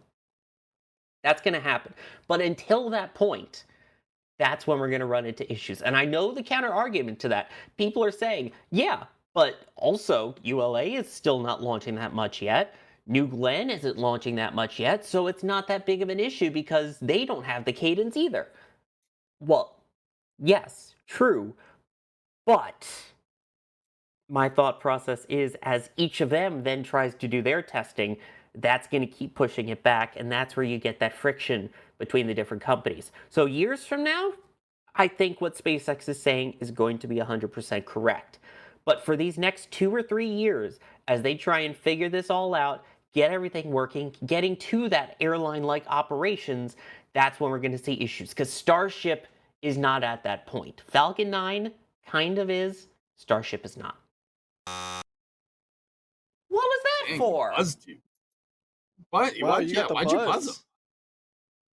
I mean, Look, just to play counterpoint here, SpaceX has Starbase for their weird, wacky dev stuff. There is absolutely going to be some growing pains at the Cape when they first get vehicles out there. So I get your point, Sawyer. At the beginning of the Starship program at the Cape, there's going to be some false starts. Hey, wasn't there like a really big orange rocket that launched on an Artemis 1 sort of mission that scrubbed 4 times and shut down 39A a whole bunch of times? And like, it's not just a Starship thing, it's an every rocket thing. And when you have ops that are starting out, yeah, there's going to be a little bit of delays or glitchiness, but hopefully Starbase, being the like research and dev location, means that they can get a lot of that stuff out of the way. And really all they have to worry about with the Cape side is shakedown, like make sure the pad systems and everything work. And there's not like, hey, we tried to static fire the ship at 39A and it didn't static fire, so Vulcan can't launch tomorrow. Like that seems, to me anyway, like that's not really in the cards. If it was, that would be bad. I agree.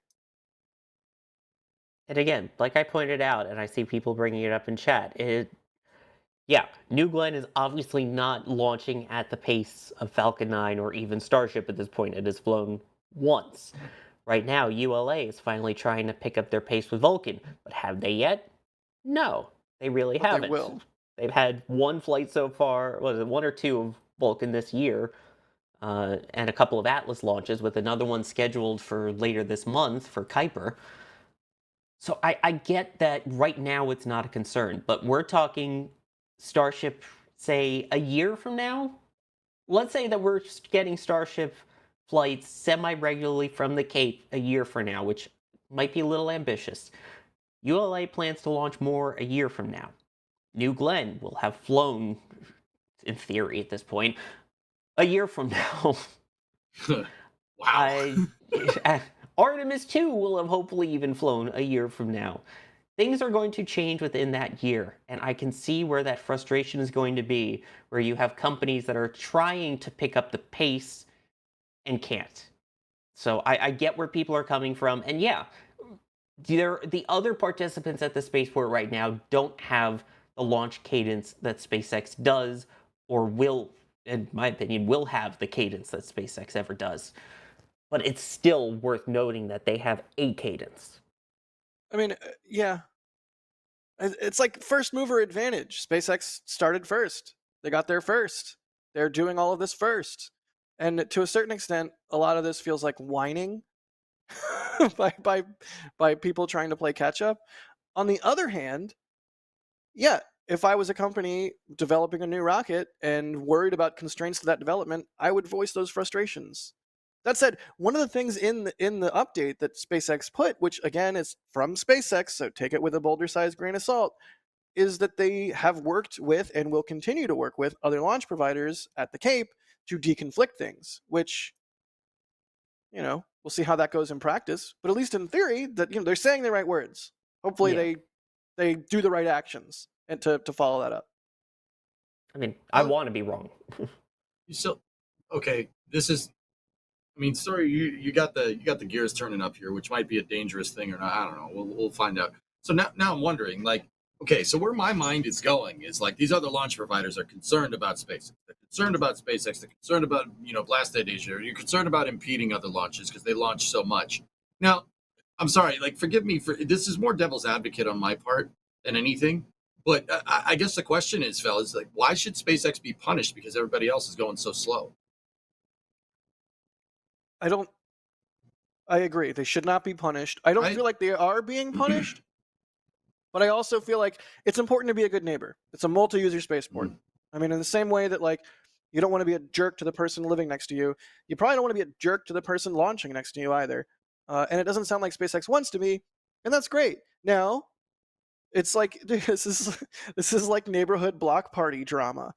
It's like you go over to get some more chips, and Ted is like, "Can you believe what Bill did? He mowed his lawn 2 inches too short. It's not in the HOA agreement." And you're like, "Dude, I just wanted some chips. In this case, I just want to see some launches." Like, however we get there, I'm fine with it. And the drama back and forth between the companies, I'm less interested in, as long as everyone's playing nice. Just play nice. It's fine. Hopefully they do. But SpaceX, okay, all right. I'm playing devil's advocate. It's like I'm not, I try not to be too big of a SpaceX fanboy. It's tough. Jack's the one that looks like he has horns right now from his chair. Oh God.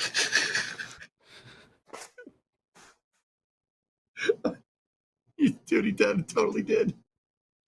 Okay. All right. So That's what I get for interrupting Sawyer so much. hey, Paybacks. Karma, man. Yeah. Yep. So SpaceX has this Starlink constellation that they have to maintain. They have to launch. They can't be waiting around a week or 2 or 3 for something like Artemis to get off the pad, right? That could really, really, really impede their business model, don't you think? So, it's just, I don't know. This really doesn't have much bearing on like the multi-user spaceport day, but it's just something that I'm thinking of in the back of my mind. And that SpaceX is thinking about this, right? They're thinking about these people that are trying to scale, right? ULA is trying to scale with Vulcan for Project Kuiper. Blue Origin is trying to scale with New Glenn for Artemis and for Kuiper as well. You got new players on the down at the Space Force Station. You have Relativity. You have Stoke, which just completed their pad. Looks fantastic, guys. The pad, their flame trench. He said the thing. Look, Hey, ding ding ding ding ding ding ding ding ding ding ding ding. You got a lot of new players coming on the pad. Like, who knows what kind of teething problems those people are going to have. Those rockets are going to have a gigantic blast area that you can't get near because it's a prototype rocket. I mean, Jack, you spoke to it. SpaceX is, they're testing their stuff down at Boca, right? So, there will be some teething problems when you get to the cave. There always is, because as Peter Beck said, ground surfacing equipment is a pain in the butt. It's a big pain in the butt. But what happens when all these other launch providers that are trying to scale end up impeding SpaceX operations? Like, I'm sorry, I'm just trying to flip it on its head. Like, I think either way, right. It's like there's legit arguments on both sides here. But it's one of those things. Like, if New Glenn's going to be on the pad and it's going to take like a week because they keep scrubbing, or SLS is on the pad, like that's so much downtime for SpaceX that could screw up Starlink connectivity because they didn't replace the satellites in time. I mean, they have to keep launching.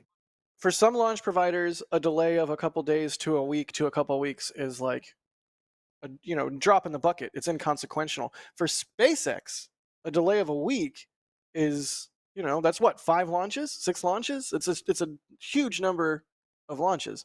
I think just to put a bow on my personal thoughts here, SpaceX has repeatedly put their money where their mouth is. I mean, look at ATFS. Alex brought this up in our back channel. Like, SpaceX developed automated flight termination system. They're flying Falcon 9 on it to ease the stress on the range, I guess is a way I would put that. Constraints on the range. But if they continue to act in good faith and do things of that nature, things like they did with ATFS, if they continue to, as they say in the presser, if that's to be believed, work with other launch providers, EJ, I think it'll end up being mostly like what you said. I know you're trying to deliberately flip it, but I think it'll end up being the other providers that end up slowing SpaceX down, not the other way around. Yeah. I don't know, just something I kind of thought, because I mean, that this is not something I planned on saying. It was just something I was thinking about,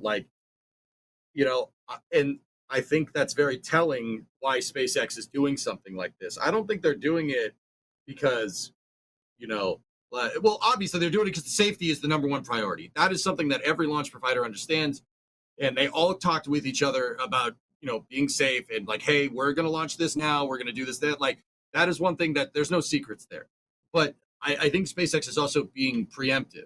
They're being preemptive with this because I don't necessarily think that they're worried about Falcon launch operations getting impeded because the danger zone is so ridiculously small. Starship will have a large one, but its zone will go down as well, too, right? But what about these other rockets? If SpaceX can prove that you don't need as big of a blast detonation area, that, and NASA or the range is like, oh yeah, you're right, we don't need to do that as much. SpaceX's operations themselves won't be impeded on the Cape by anyone. Nobody's operations will impede anybody's operation, right? Mm-hmm. So I think that's very telling that there's more to it than just like, hey, we don't want our rocket to blow up and hurt people, right? I think they're hedging their bets here. Not because they're afraid about their rockets being unsafe, but maybe others that would impede their own operations on the Cape. I don't know, just a thought. Maybe I'm wrong. I hadn't even thought of that. It's like some Yeah. 4D chess. Yeah, no, I sound like the Charlie Day meme. Like, they're doing it because of this, man. Like, no, but think about it. It makes sense, right? No, sorry, what do you think? I mean, yeah, it really is. It comes down to safety. And like I said in my point, I want to make sure that I make it clear that this is not, oh, SpaceX being bad. This is not SpaceX, should be a better neighbor. Like you pointed out, SpaceX is the one with the cadence right now. The other ones are the ones that need to catch up. And as noted, it could even be the potential of slowing SpaceX down, waiting for these other people. But I think what SpaceX has here is correct for a couple of years from now. I think the next 2 to 3 years, you're going to get a lot of complaining. You're getting a lot of more from Tory and from anyone else trying to launch, from Jeff, basically saying, hey, we want our range time. There's too much this, there's too much that. They're closing everything down. We're going to hear it for a couple of years, and then 3 years from now, it's going to go away. It was the same thing with Falcon 9. All the airlines were complaining because it's closing down the airspace. Other launch providers, having to deconflict with them. Same thing. How much of that do we hear now? We really don't. So that's why I think SpaceX has the right idea, but it's going to be a few years before we see it as SpaceX had it in the graph, as SpaceX is explaining it, where it's basically a no factor. It'll get there. And also, we've been saying it wrong. The Kennedy Space Center is the world's premier multi-user spaceport. Thank you very much. I always found that weird for them to say when there's like Cape Canaveral Space Force Station right below there. it with Right more there. users than Kennedy Space. It's like when the port of LA is like, we're the biggest port in the world, and the port of Long Beach is like, bruh, we're basically the We're same right port. We're right here, man. I can hear you. I can hear you talking. I'm sorry, I really- always thought that was funny. An interesting point from Chris Blinson in chat saying NASA and Cape Canaveral Space Force Station should upgrade the infrastructure to limit the impact as well. For example, Glenny He's wearing the thing. has to go all the way up past 39A to get to Launch Complex 36 because the bridge can't support. Causeway can't hold a rocket that big. That's a good point. So it's not just about range. It's not just about the blast danger area. It's also about stuff like this, like infrastructure at the Cape and at Kennedy Space Center. That's one of the things that Presser talked about is like, again, how they're trying to generate their own propellants, like Sawyer mentioned, so that they're not just gobbling up everything on a pre-existing pipeline and screwing over other providers in that way. But clearly, we're in a new era of spaceflight. It's like the second golden age of spaceflight, and we're still operating on first golden age infrastructure in a lot of cases, or like 1.5. It's like the first golden age infrastructure that we've like sort of semi-modernized in the 80s and 90s, kind of a little bit maybe, with like scrap money. Yeah. And it's worth noting, again, in terms of the infrastructure, like you're talking about, there are a lot of shared pipes that have been built underneath that most people don't realize. Like, there is nitrogen lines running all throughout the entirety, basically, of the spaceport that users can tap into. And in fact, there was, I believe, a ULA launch that they had to delay because NASA had issues maintaining that line, and it wasn't an issue with their pad or their nitrogen system, it was NASA's line that had the issue. Was that the first Vulcan or the last Delta IV? I'm trying to remember. I remember the one you're on time. It had to have been Delta. I remember the one you're talking about, or was it SLS? Oh man. No, it was a ULA mission, but still, regardless, the point stands. That was actually shared infrastructure that was the issue. So there is a lot of stuff that is shared. So SpaceX saying, "Hey, we're going to make our own stuff," is big. Plus, like we talked about, you see how many trucks it takes to deliver propellant to Starbase, especially after each test attempt and all of that. That on those roadways, The roadways are point. already old. They're potholes. They're going to have to rework them. They're already widening and reinforcing some of the roadways ahead of Starship, which benefits other providers as well. But they're trying to anticipate for that too. Yeah. Yeah. Fellas, Go ahead, Jack. I got my mind's going somewhere else. Twitch chat actually brought this up too, and this is a good point. In that same Senate testimony where Jim Bridenstine said, like, we got to be worried about impinging, the Eastern Testing Range and having true multi-user spaceport. He also talked about potential having other spaceports. Okay, why does everything have to launch out of the Cape? Why not make more spaceports? Jim even, I don't think he used this, like, I don't think he actually, I don't know, maybe chat, you guys here, I'll just say what he said, and you guys, and Jack and Sora, you guys think about this too. Jim said, like, maybe we can move to doing inland launch sites, having launch sites, in that are not on a coast eventually, you know, more spaceports the answer here? Like, I don't know. Like, what's the bandwidth for, what's the theoretical, like, maximum bandwidth of something like, of an entity like the Eastern Testing Range, which is basically the air traffic control for the Cape? Right. What, like, do we have another? Do we split the Eastern Testing Range? Like, what do we do? Do you guys think more spaceports are the answer necessarily? I mean, one of the things they pointed out in that article was specifically the fact of why they use Cape Canaveral Space Force Station and KSC, because it is one of the few places right now where you can get those low to mid inclination orbits from the United States.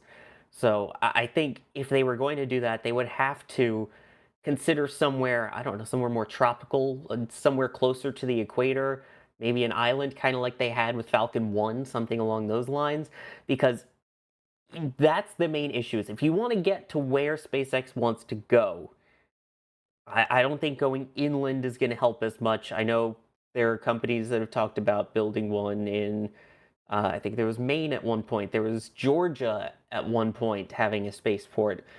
I think if you, with their main goal being these low to mid inclination orbits, you would need to get somewhere totally away from the continental US to make it viable to be able to launch as much as you want into those orbits that you want and not disrupt the entirety of the eastern range. Because again, the eastern range covers pretty much the entirety of the eastern seaboard. That includes the Mid-Atlantic Regional Spaceport in Wallops and KSC and Cape Canaveral Space Force Station. Yeah. See, that's what I'm saying, Sawyer. Like, I think having something that's not on the East Coast, like Kwajalein or something, not a bad idea. Or maybe even Hawaii. Like, it has Hear a me heavy out. port. You can move stuff out there. Jack, what's up? Hold my beer. Hold my Red Western Bull. Equatorial Launch Corridor. I mean, Launch overland over the United States from California. What could go wrong? How about no? I joke. I am joking if it's not clear. Thank you, Sawyer, for the Dr. Evil. But no, like, legitimately, we're talking about in this presser from SpaceX, the blast danger area for launches shrinking. At what point do rockets become reliable enough, safe enough, have launched enough, and have enough heritage, something like a Falcon 9 amount of launches, to where the dangers are known? It's like it's like an airliner. I know airliner-like operations is a cliche thing that gets bandied around at this point, but when rockets do actually hit that, which I think we all firmly believe they will, we can argue about the timeline that will take, but I think we all agree. Just like when planes first existed, there was like the barnstorming days, and it was the Wild West. We're there with rockets now, but we're not always going to be there. And in a good 10, 20, 30, 40, 50, however many years, we're going to get there for rockets. And having a spaceport that's in your local metropolitan area will be no different than having an airport in your local metropolitan area. But how long will that take? I don't know. Yeah. And the But other I think thing that's go ahead. that I want to point out is, see, I'm interrupting you this time. The one thing I want to point out is when it comes to Starbase and you think about the range, that's not the Eastern Range. Who owns the range there, Jack? I was looking at the back channel. I was like, owns- who owns the range, Jack, for Starbase? Yeah, Jack. Who owns SpaceX it? does. It's SpaceX. Right. Oh. It's SpaceX's range. They So the get benefit to, of it's going their somewhere toys, where you're it's their not rules. sharing the Eastern Range and you get to control the range yourself. I mean, I feel like that suits SpaceX better. Although it's worth noting that there are parts during the flight where it does go near the eastern seaboard, and that part is monitored and controlled by the Eastern Range. But if you get somewhere far south enough and out of the way, you don't need to worry about the Eastern Range, which means you control your launch cadence easier. I'm excited to see a proliferation of launch sites around the world. It's going to happen. It's a matter of time. And it's interesting to see that SpaceX has considered their impacts on Kennedy Space Center and Cape Canaveral so thoroughly, and their impacts on all of their launch sites. I mean, they even talked about Vandenberg briefly in that presser. But yeah, there's going to be a proliferation, right? At some point. We just don't know when. You know what? There could also be a proliferation of our merch in your possession. If you run Oh my over to God. shop.nasaspaceflight.com, you can grab some of our sweet merch. The summer merch is going away. So Shirtless Jack is going away. I know you're all so sad about that. But yeah, the summer collection is going away. So if you want a Hawaiian shirt or the ladies' shorts or any of that good summer merch, you should probably get it now because summer is ending. Don't zoom in on it. For the love of God. For the love of God, Kevin, I'm right here. I look like that. Don't make me look at it live on air. Also, we have Prince. Let's talk about the Prince. How about we talk about Prince? Hey, look, that got him. Portion of the sale from each print goes to the photographer who made the image. If you didn't know that, we always bring it up because it makes a meaningful difference to the photographer who shot the image. Like at the end of the month, when the print check comes in, we can get a new lens, or we can pay for gas or food or whatever it is. It really does mean the world to us. It's an honor to have our work on your walls, and it supports the individual photographer as well as NSF. The prints, again, they come on metal and paper. If you get a metal print, super easy to hang, doesn't need a frame, goes right in the wall, printed directly on metal, looks great. I cannot plug the prints enough. They're absolutely beautiful. We give a lot of attention and care into the images that are selected for the print shop on the store. This one is an excellent explosion shot of 36 from D. Again, every little bit helps. You're helping support NSF. You're helping support the photographer for whoever shot that particular image, and you're helping yourself get something cool on the wall. So that's the merch store. Proliferate some prints in your apartment today. And you're helping Jack fix his Land Rover. You actually are. My Land Rover. Seriously, yeah. No, like legitimately, my Land Rover is running again. Has cool air, has cool coolant, has brakes. It's like I have spent a lot of money in the last 2 weeks getting the Land Rover fully back up to snuff, and that is in no small part thanks to the print sales that I managed to make during Flight 10. It was a huge help to me, and honestly, it hurts my head a little bit to think about, to really quantify it like this, but I was talking to Anthony over at the Rocket Ranch the other day. All of these issues with my Land Rover that happened during Tropical Storm Francine last year when it flooded Starbase. All of the little issues all started popping up because I drove through a whole bunch of super high water during Hurricane Francine. So I'm only just now digging myself out of that hole. It clicked in my head the other day. You never told me that. Oh yeah, dude. Oh yeah. The ranch was underwater. They had to do a GoFundMe to build a new road. I sunk an excavator sort of into the Rio, kind of. Yeah. There was the Highway 4 was under 3 feet of water. So to even access the sites to do battery swaps, it was dude, the next several $100 purchase for the Land Rover that I'm going to make now that it's actually functional again. They lifted. Don't say Snorkel. lifted. Okay, all right. It's already By the way- lifted. It's already got a 2.5-inch lift. Can I just say that transition, by the way, was as smooth as Highway 4. Thanks, Sawyer. Wow. For those who don't know, Highway 4 is very bumpy. I've interrupted you enough on this stream. I deserve some kickback. I guess I deserve this. You know what? Our international folks also deserve to have fair shipping prices too, I should point out, right, Jack? Oh yeah, if you're international, go to the shop and see if the shipping prices are fixed. I think we fixed them. They should be fixed. If you see the pricing for international shipping and you're an international customer, let us know in chat. It should be fixed. I want to see like if it's exorbitant still, because I know there was some issues with shipping internationally on was it the Flight 10 patch? I believe it was. Oh yeah. That should be fixed. So chat, let me know if that's fixed. I think it's fixed. In the meantime, Mr. G, thanks for gifting 5 Red Team memberships. Sedated We, thank you for the super chat. They say my Flight 10 patch is on the way. Haha, synergy. Get them while you can at the NSF shop. Just wanted to share my excitement with a plug. Thank you so much, Sedated. Jim Yoder with a $5 super. Thank you, Jim. They say, should we consider creating another spaceport on the East Coast besides Cape Canaveral and Wallops, maybe something in the Carolinas? I mean, yeah, Georgia, get your game together. Carolinas, get your game together. I really don't care. Somewhere. Georgia tried to. More, They tried. I know. And they got nimbied hard. They tried. This is why we can't have nice things, man. Georgia has like prime coastline. That's like a wildlife preserve, just like KSC. But there's the people that live, close to that wildlife like preserve are like, well, we're never gonna, how will we see the trees if there's a spaceport here? Look, I get it. You buy a house, you're concerned with the property value because that's your equity, and the American economy is built on home ownership and real estate, and blah, blah, blah. But I get it. Perhaps a launch site being near your house would make the property value go up. Boca Chica. Because rocket nerds like us, Starbase, maybe it would actually be a windfall. You ever think about that, people? Come on.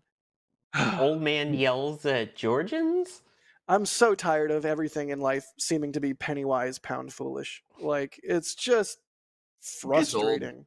It really does. It's the Boots theory of economics, just played out over and over and over again. Hey, Viper's too expensive. No, it's not. Yes, it is. Here's more money. Like, anyway. What are we talking about next? Starship, am I right? Yeah. Oh, you'll thank me later. Oh, I will thank me later. Yes. EJ, No? give us a rundown on this, because there appears to be a new drone ship or some sort of barge, water ship. Oh, do we call trucks land ships now? Like, what are we doing? What is this? Not everything's a ship. American Landship Simulator. Yes, I love that game. it's a good game. I would actually play that. I would actually play that. That's good. So, Elon cryptically posted, "You'll thank me later." He was Riddlering on X, because we love it when people do that. And he just posted, "You'll thank me later," and everybody thought it's like, oh, it's some crazy Tesla play or something. Now the guy, just on a side note, did rebuy a bunch of Tesla stock. On a quick side note, not sure if that's correlated. Probably isn't. But it ended up being code for SpaceX's new naval asset, we'll say. I'm pretty sure. EJ, wait. O'Reilly? What if it was correlated? What if it was correlated to the stock buy, but they retroactively named the drone ship that for plausible deniability to the FCC or FF, whatever. Anyways, it's being a Charlie day now. FTC. All right. Carol. Okay. Anyways, continue. So, I'm pretty sure it's Marmac 308, which is a barge that was being built, and it was christened by. So Marmac is the name of the company. 308 is the barge serial number. It's a floating barge that's 300 by 100 feet. So for metric people, that is 33 meters by 100 meters, give or take. It's big. It's quite large. It is large enough to move a super heavy and a Starship horizontally from Boca Chica to the Cape. That is the reason why SpaceX scored this drone ship. We had it confirmed from Elon, and then Kiko Donchev on X also, who's a higher up at SpaceX. Kiko, forgive me, I forgot your job title. I'm sorry. I was hype about the boat, man. I'm sorry. Okay. Boat hype is real. This thing is absolutely gigantic. So basically, the running plan right now, as was outlined, was take Starship and Super Heavy, turn them horizontally with what's called a breakover device, and move them to the Cape on this gigantic barge. Like, I don't know if they're going to give it propulsion. As Jack said, do we call it a drone ship? Are they going to give it propulsion? I mean, this barge just looks like it's something that's towed. But I'll be honest, I have other questions other than, like, are we going to call it a drone ship or something? Like, my big question is, are you going to cover it? Because NASA has a gigantic barge called Pegasus that they use to move SLS core stage parts, and before that, Space Shuttle external tanks, and before that, Saturn V first and second stages. Are they going to cover it? Pegasus is a barge. It is moved with a tugboat. Are they going to cover this thing? Where's the breakover device going? Like, it opens up a lot of questions about what SpaceX is doing with their ground support equipment for horizontal Starship transport. And I personally think it's super cool. There was tons of renders by a bunch of 3D artists out there, like on X, that are space nuts about, like, is this barge big enough to move it? How are they going to move it? And a bunch of renders with Super Heavy and Starship on this gigantic drone ship. But it is really cool. That's really neat. That's one step closer to Starship operations at the Cape. Showing that SpaceX is taking this pretty dang seriously. There's a shot of Pegasus right there. Pegasus is just a barge that gets towed by a tug, but it is covered, and you can conveniently notice that it's SLS core stage sized. Yeah, you may remember from previous versions of the NSF intro, the Pegasus barge sort of pooping out, and an SLS was in the intro for a while. Mhm. Now it's SLS getting pooped out of the VAB, but yeah. What, you mean when you updated the intro 2 years ago? Sawyer. Whoa! Sawyer. Don't Dang, blame me, man. blame Peter. You're not wrong, but like, come on, dude. You got me back like 3 times over already, bro. I thought we were friends. I don't know, but I'm pretty hot in here, I have no chill. Flame trench, warm, heat, energy. Just saying. I mean, it makes sense. Either way, Wow. super cool. A lot of people are wondering. Okay, when I say a lot of people, I mean me.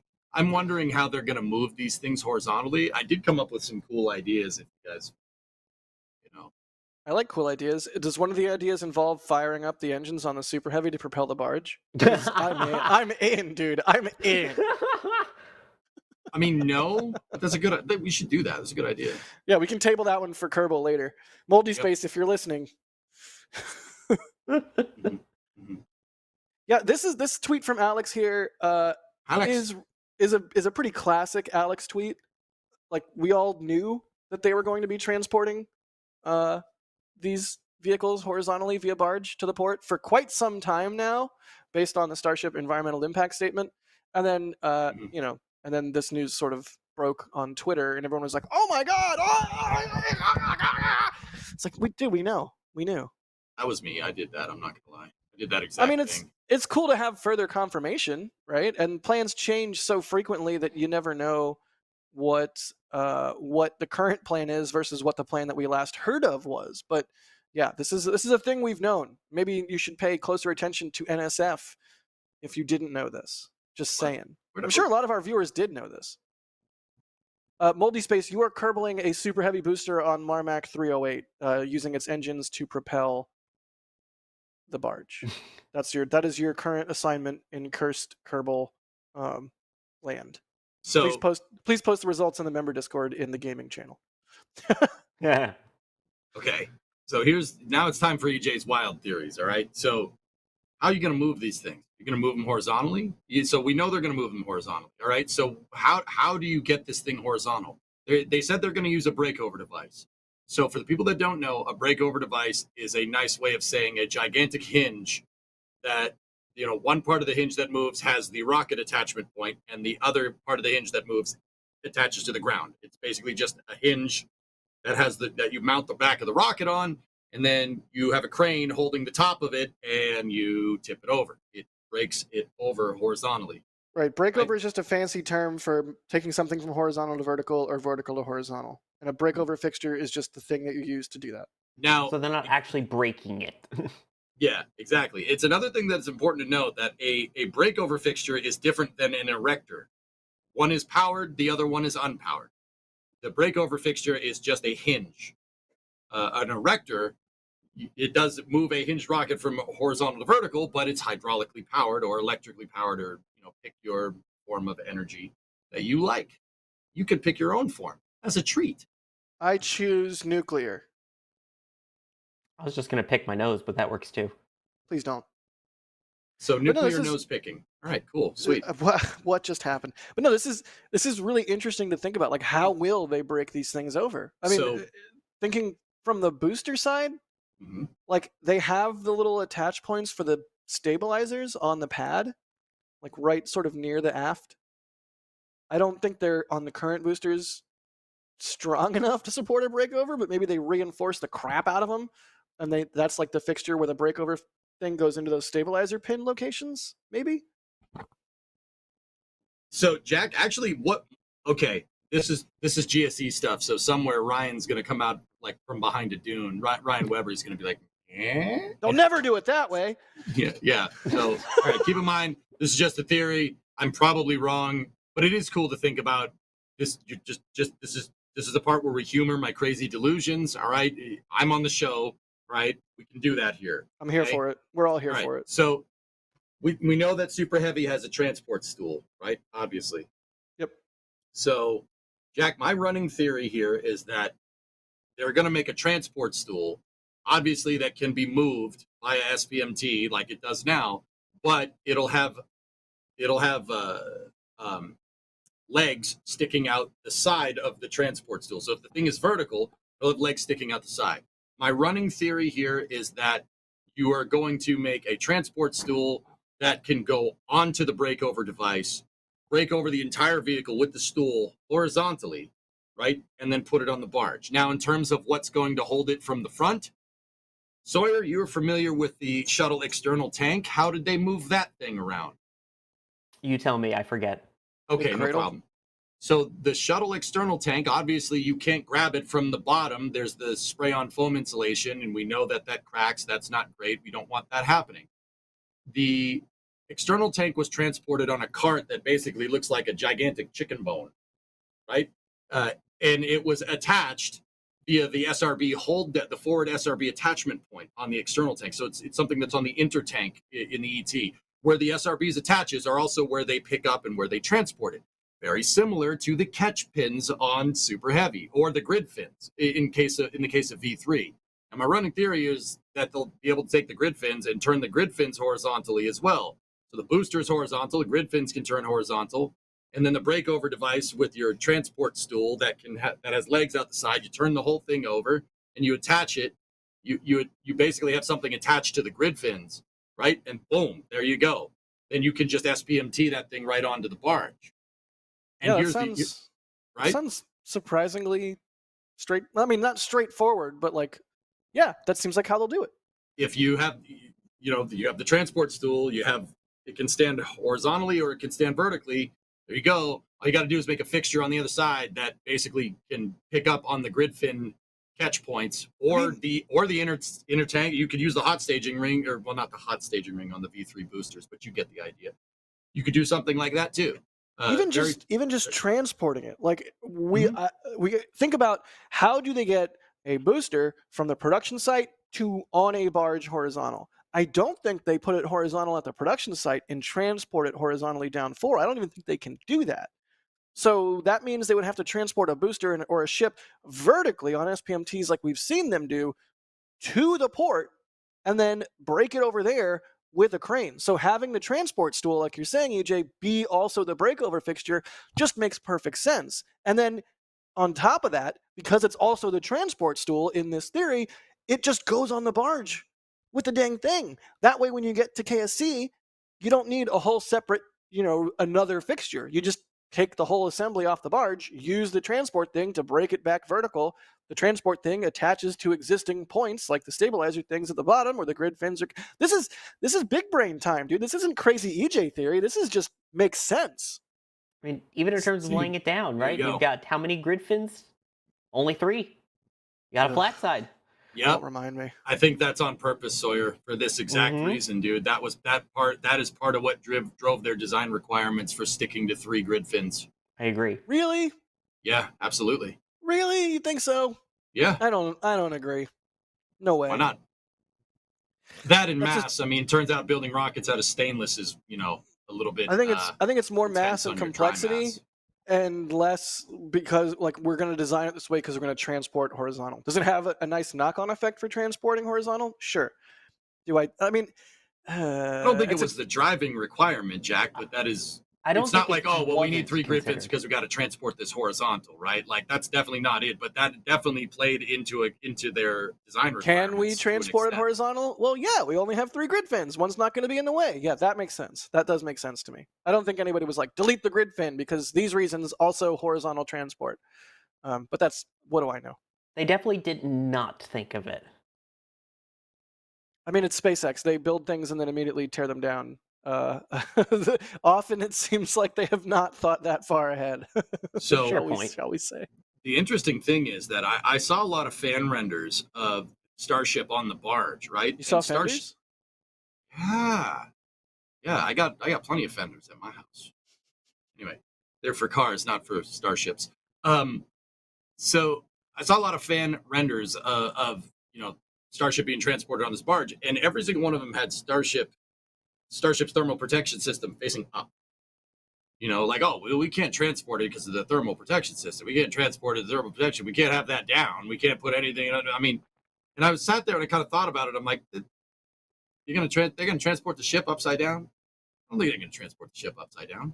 Starship has catch pins on it. You can transport it the exact same way. It has catch pins on it, and the pins are designed to hold up the whole ship, so you could use the pins as well. I mean, sorry, once again, I'll go back to the shuttle because this is the closest analog that we have here. I'm pretty sure they never transported the shuttle upside down. In fact, I'm pretty sure on the shuttle carrier aircraft. Oh, dang it! Instructions. Yeah. Jack, tell him. Yeah, I Go get to for say it. I get to say it. On the mounting point on the SCA, there's a little this very small text, right? That says what does it say? Black side down or something? Yeah. Or place orbiter here, black side down. The SCA is the 747 transporter, guys. They Shuttle it's carrier instructions as a joke. Make sure you don't put the orbiter upside down on it. It's a joke. It's one of the Aerospace best. humor is weird. It's one of the best pieces of aerospace humor. It's like that one, and then the speed check from the SR-71. Like, there's just certain things when you become an aerospace nerd. It's like somebody walks up to you and hands you a pamphlet with like 5 facts that you have to know. That's one of them. Mighty, you're asking, do the pins handle the load in the other direction? Dude, if it's designed to hold Starship up, I'm pretty sure that area is strong enough to protect against deformation, right? Like, it's like the same thing with the external tank. Like, can the external tank be transported horizontally? There's no way they're not taking that into account, dude. If that's not the case, like, how would you transport it? This is just my crazy theory. I have no idea if they're going to do this. Like, I mean, SpaceX use what you have. So what does SpaceX have? They have transport stools. They have to make a breakover device, but SpaceX is a champion of the SPMT, so they're most likely going to use something like that. And you're going to take Starship and put it backwards on, like, upside down on the drone ship, like. Okay. Sorry, I mean- I completely stopped listening to you, EJ, and I'm just focusing Blah on blah Jake blah blah now. blah blah. It's Jake. Blah blah blah. It's blah, Jake. Blah blah blah blah. Yay. Blah Jakey blah blah Jake. blah. Blah blah Jakey the blah blah cat. blah blah. Blah blah blah blah. Blah blah blah. I agree. I agree completely with you, EJ. Blah, Couldn't have blah, said it blah. better. Blah blah blah blah.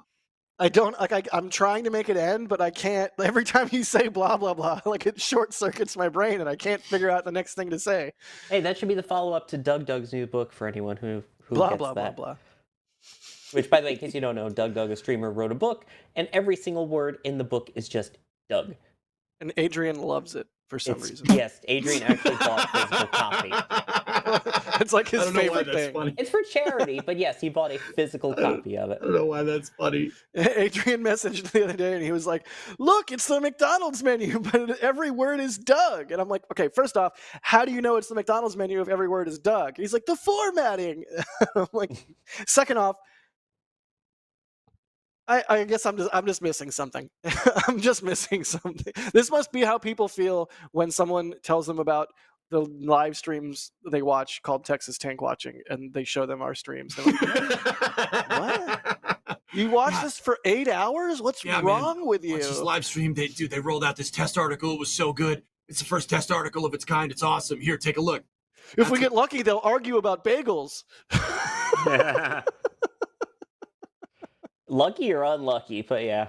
Man, when you put it like that, now I'm like really self-conscious about like my breakover fixture theories. Yeah. I'm just gonna retract into oblivion here. You know what's fun? During the Static Fire stream earlier today, I became aware of how often I say as like an interstitial in my speech. It's like that time Kevin told me I said the word excellent a lot, and once you become aware of it, dude, especially while you're live on air, it's my plight as a streamer. It's bad. Dude, no, it's not good. It's not great, Bob. It's like the one time chat called me out and they're like, can you not communicate in movie references for once? And I'm like, what do I do? Oh no. And I tried, and I made it like 45 minutes without doing that. Dang. Jake, not the That's pretty camera. good. Not That's the pretty camera. good. That's pretty good for me. Eat the camera, Jake. It's delicious. No. Chew the wires. Don't go to No, sleep on my keyboard. don't do that. Why would you do Go to sleep that? on my keyboard. No, go to sleep on the keyboard, Jake. It's very comfy and warm. Oh, Do the it. back channel is going to look ridiculous if that's the Yeah, case. Sawyer is just typing the letter B over and over and over again in the back channel. I'm not sure what's going on there.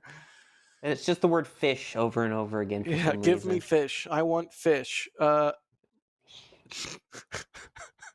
Anyway, as you see, just the little tiny little button in the corner of the screen there. Just the little orange fluff. Oh, Orange cat good. Orange cat good. You know what's also good? And he's on the keyboard, so don't expect me to segue. type anything in the back channel. You know what's also good? Don't do it. The people who support what we do. Okay. You can do EA, that. All right, that was thank fun. you for the $20 super there. They say the NSF team is pure class. You make me smarter and make me smile every time I watch. Thanks all. I don't know if class is what This I isn't could be described as, but This isn't the class show. This is the one show a week that we do that has slightly a little bit less class and is more fun, goofy. I think you mistook the L. The L should be an R. It's more crass than class, but yeah. Sawyer is too on point today. No, you're not. You're exactly the right amount of on point. Wow, dude, what is? Jeez, buddy. Jim Yoder, thank you. I say a lot too. Jim Yoder, it's like what I do when I'm trying to figure out what the next super chat I'm supposed to read is. Jim Yoder, thank you for the super chat. They say North Carolina has much less developed coastline and few major population centers along their coast. I'm for it. More spaceports, more better. Daniel, grabbing a hat from the shop. They get the trucker hat? Which hat did they get? They got the hat. Is that the trucker hat? I don't think it's I love those hats. They're Richardson hats, guys. Oh, I my love hat. those hats. The I will Richardson plug one- them till I'm blue in the Oh, face. my hat. We got Richardson hats here. Bye, Jake. It's a Richardson 112, which is a specific type of hat that trucker hat people care about. I'm not a trucker hat person, but clearly EJ is, and EJ cares about it. That's truck driving, man. Oh, No, look, it's seriously. on my head now. I'm wearing a hat. Richardson hats are the best. They are quite Sawyer's good. wearing a tiny hat. There we go. God, I'm way too easily amused. Daniel, thank you for the support. They say, where do you think SpaceX will be at this time next year? Ship catch successful ship tanker refuel tests, Starship, Starlink missions. All of the above. Agree. Sawyer? Yeah. Let's go. We have a really exciting 2026 to look forward to. Once Block 3 comes online, it's going to be gangbusters. Oh, my hat. Did you really just flash on my hat on the screen while No, I was he's been showing doing off it. the hat? He's been doing it. Yes. He also did he did cuz I said a lot. Kevin's having fun. So, Kevin, don't you have a This Week in Spaceflight to be reviewing right now? I left it to people who know better than me. So everyone? Yeah, pretty much. Whoa. Damn. JC Davis, wasn't thanks me for the this time. support. They say, I learned it from watching you, okay, Sawyer? And JC Davis, they say launch from the Wyoming coast. Yes. Adrian would love that. Wyoming Chris- coast, best coast. Crispy, not crispy, but crispy, as in crispy chicken fingers, which, oh God, I'm hungry. With a $50 super. Thank you so much, Crispy. They say, as someone that lives pretty far inland, central Illinois, I would love if we started seeing Western launches over the continent. Bonus, if point to point comes to an area near me, I can dream. I do think, I know there's a lot of people that scoff about point to point. I am joking when I say Western Equatorial Launch Corridor, but it's a matter of time. It's a matter of time. Whether or not that time exists within our lifespans, open question. Why am I holding a ratchet? Don't worry about it. Yeah, just imagine. It's a good thing it's not if you're in Illinois. I don't know, say pick Chicago or something. It's not like it's a windy city, so there'd be no issues with launching there.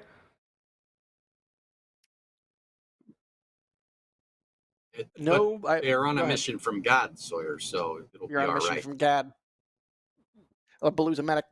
What do the Blues Brothers come in from this? Chicago? No, Yeah, Oh, yeah.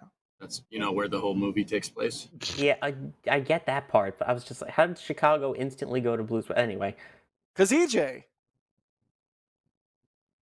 Come on. Chat. When I say Chicago, what do you think of?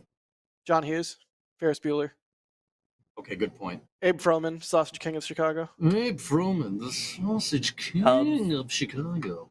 Cubs, White Sox, the musical Chicago. Sears Tower. Properly named. There you go. Not Philly cheesesteaks. In Who said Chicago, that? yeah. Who said that? I don't know. I'm hungry. Deep dish? Yes, Not deep Chicago's dish. Philly cheesesteaks. I think of.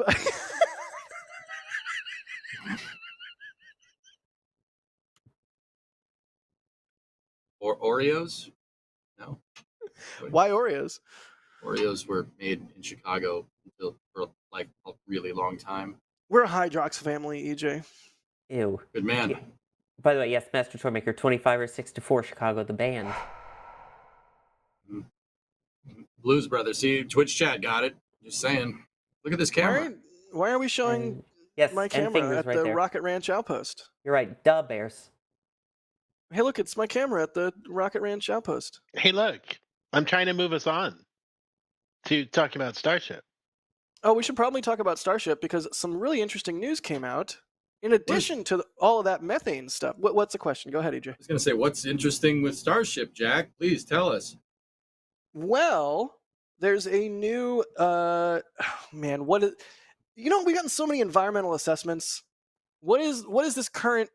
Is it a tiered draft environmental assessment? It's not a preliminary or a programmatic environmental. There's a new environmental assessment out, and it talks about different launch inclinations out of Starbase. So the current environmental assessment covers basically these test flights, and SpaceX is now working with the FAA to do another addition to the environmental assessment, looking at additional trajectories, things like launching to a higher or lower inclination, not just straight out of Starbase. Things like bringing the Starship back in for a catch, and thus, what is needed was overflying land. It's a draft tiered environmental assessment, a DTEA. But yeah, that came out this month, a couple days ago. You're down to environmentally assess? I am. Why did you? Wood. Never mind. Never mind. No, go. No, do it. Do it. It's a flame trench. What? All right, so No. We're gonna talk about it? No. Oh, we're gonna talk. Are we talking about this thing? Yeah. yes, Oh, let's we can talk about about that. I thought you guys, All right, let's Sounds just move great. on. Might as well. Cool. So the draft tiered environmental assessment is basically going over Starship reentry trajectories for a ship catch. It approves certain types of trajectories, certain types of approaches. Now, it's interesting because in the past, we've seen approaches coming from what's called the ascending node. So that means an ascending node approach towards Boca Chica for reentry means you're coming from the southwest and going northeast. I mean, keep in mind, it's more or less, southwest to northeast, right? This one actually has approaches from the, proverbial. I'm trying to do this backwards so you guys know. So the northwest to the southeast, right? That's not something that we'd previously seen before. See how you have you have two different ascent corridors. The one that's going down, the lower Right. part of that V, would be the descending node descent corridor. The one that's going north for these ascent corridors would be a southerly approach towards Boca Chica. If you kind of took that V that goes like this, you made it an X that goes like that, you'd get the descent corridors where the thing's coming back down. There you go. There it is right there. Now, that's the first time we've seen something like this, as far as I can tell. These descent corridors basically go over the Baja California Peninsula, and they go over the northern parts of Mexico for a reentry coming from the northwest to Starbase. That's cool. I mean, that's the first time I'm seeing this, fellas.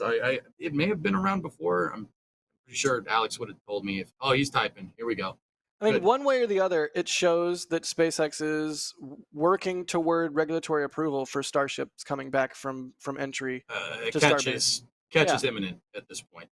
Right. That and I said again. Boca Chica is supposed to be R&D location, but also at a certain point, they have to operationalize it at least a little bit in order to achieve their cadence goals. Mm-hmm. I'd like to add that the southern approach towards Boca Chica, to use airplane terms, right? Airplane like operations. The southern approach flies over Monterrey, a very populated city in like kind of central-ish Mexico. Monterrey is not a small place. That is that would be like flying over. I mean, I don't know. What would be an equivalent? Like flying over San Antonio, maybe. Right. It's a pretty big city. Not probably not what you want to do on your first try. No. Like over the People's Republic of York, yeah. In the future, it's good to be looking toward the future. And this process will probably take some months. So it's good they're starting now so it doesn't delay ship catches once we finally get into Block 3 and they get a couple good Block 3 flights under their belts and it is time to do a catch. That's when this should be wrapping up. And we'll certainly talk about it a whole bunch more as the weeks go on and as more information comes out and as the assessment comes out. There is a public comment period. I think it's on October 7th, and there's an online thing. You know how these assessments go after having seen several at this point. But yeah, that is really interesting. I want to thank the remainder of the people who are supporting us because we are about to wrap, and This Week in Spaceflight is about to premiere. If you want actual news about things that happened this week in Spaceflight, that's coming up. So stay tuned for like 3 more minutes, and then you'll have that. Jim Yoder, thanks for the support. Bideford, as always, thank you as well for the $25 super. Always love seeing your name pop up. Russell Snodgrass, what? With a $100 tip? How did I miss that? Straight to us, too. Russell Snodgrass went the extra mile and went to tips.nasaspaceflight.com. So every single cent of that goes straight to us. Although now I'm reading their message and I'm terrified. They say, seems like a shuttle diaper on the vehicles for transport. Hard to fire the engines for propulsion with a diaper. What were we even talking about? Shuttle diaper? I think I was for transporting it, but on the next Shuttle Sunday. I don't even know what the shuttle diaper is. How do maximum I know absorbency garment, of course. Is it the cone? The cone thing? Is that what they're talking about? Oh, the tail cone? They're calling that the diaper? But yeah, there's This Week in Spaceflight. It's coming up. You saw the thing. It's coming up. It's coming up. Thank you, Kevin. Mr. Fluffy, 02. Shout out to Kristen and the merch store for working with me because my stupid large head. Trucker hat too small, but it's still awesome. Thank you, Mr. Fluffy.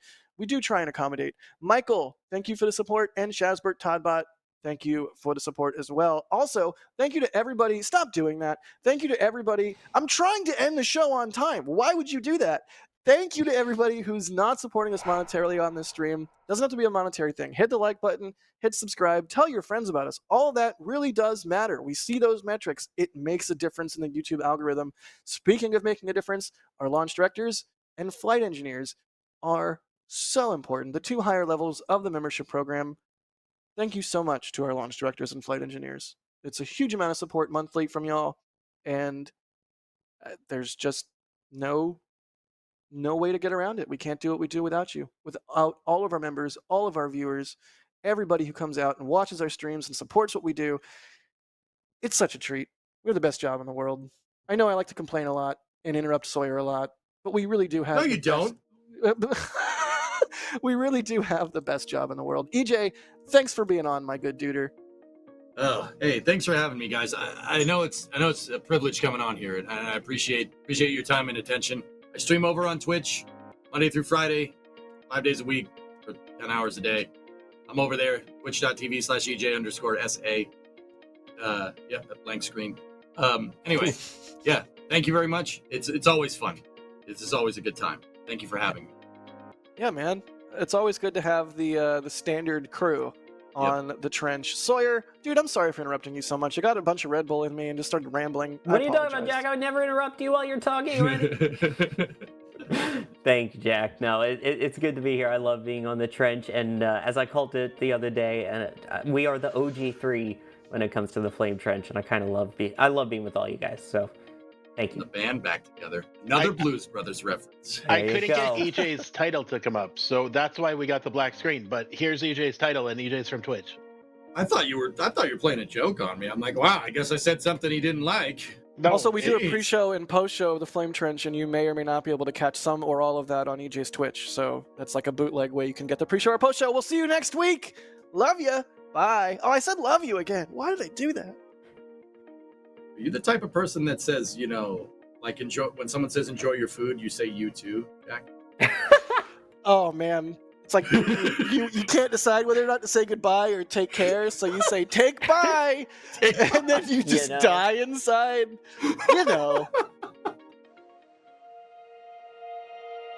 And here we go.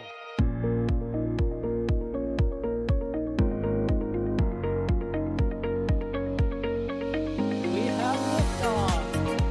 Propulsion continues to be nominal. RCPA chamber pressure looks good. Probably not. Roger, Atlantic. Water towers, fly! Yes! Tango down to nominal. Fighting outside FD off. Bring in FD off. It's orange! Oh my god! Oh my god! Décollage. Look at this! Put that in the big bag, 343 unfolds to go. Indeed. We rise together, back to the moon and beyond. This methane will be igniting in the flare, correct? Yikes. You good? Sure. We don't need any more of these.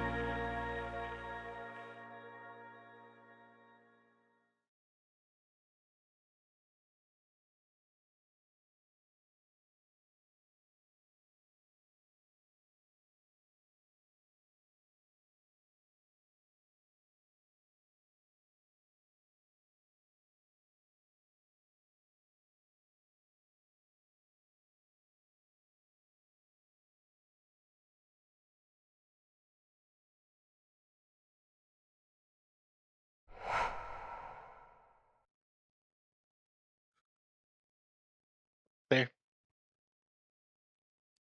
Hi. Hi, I that was a show. That was a good one. That was good.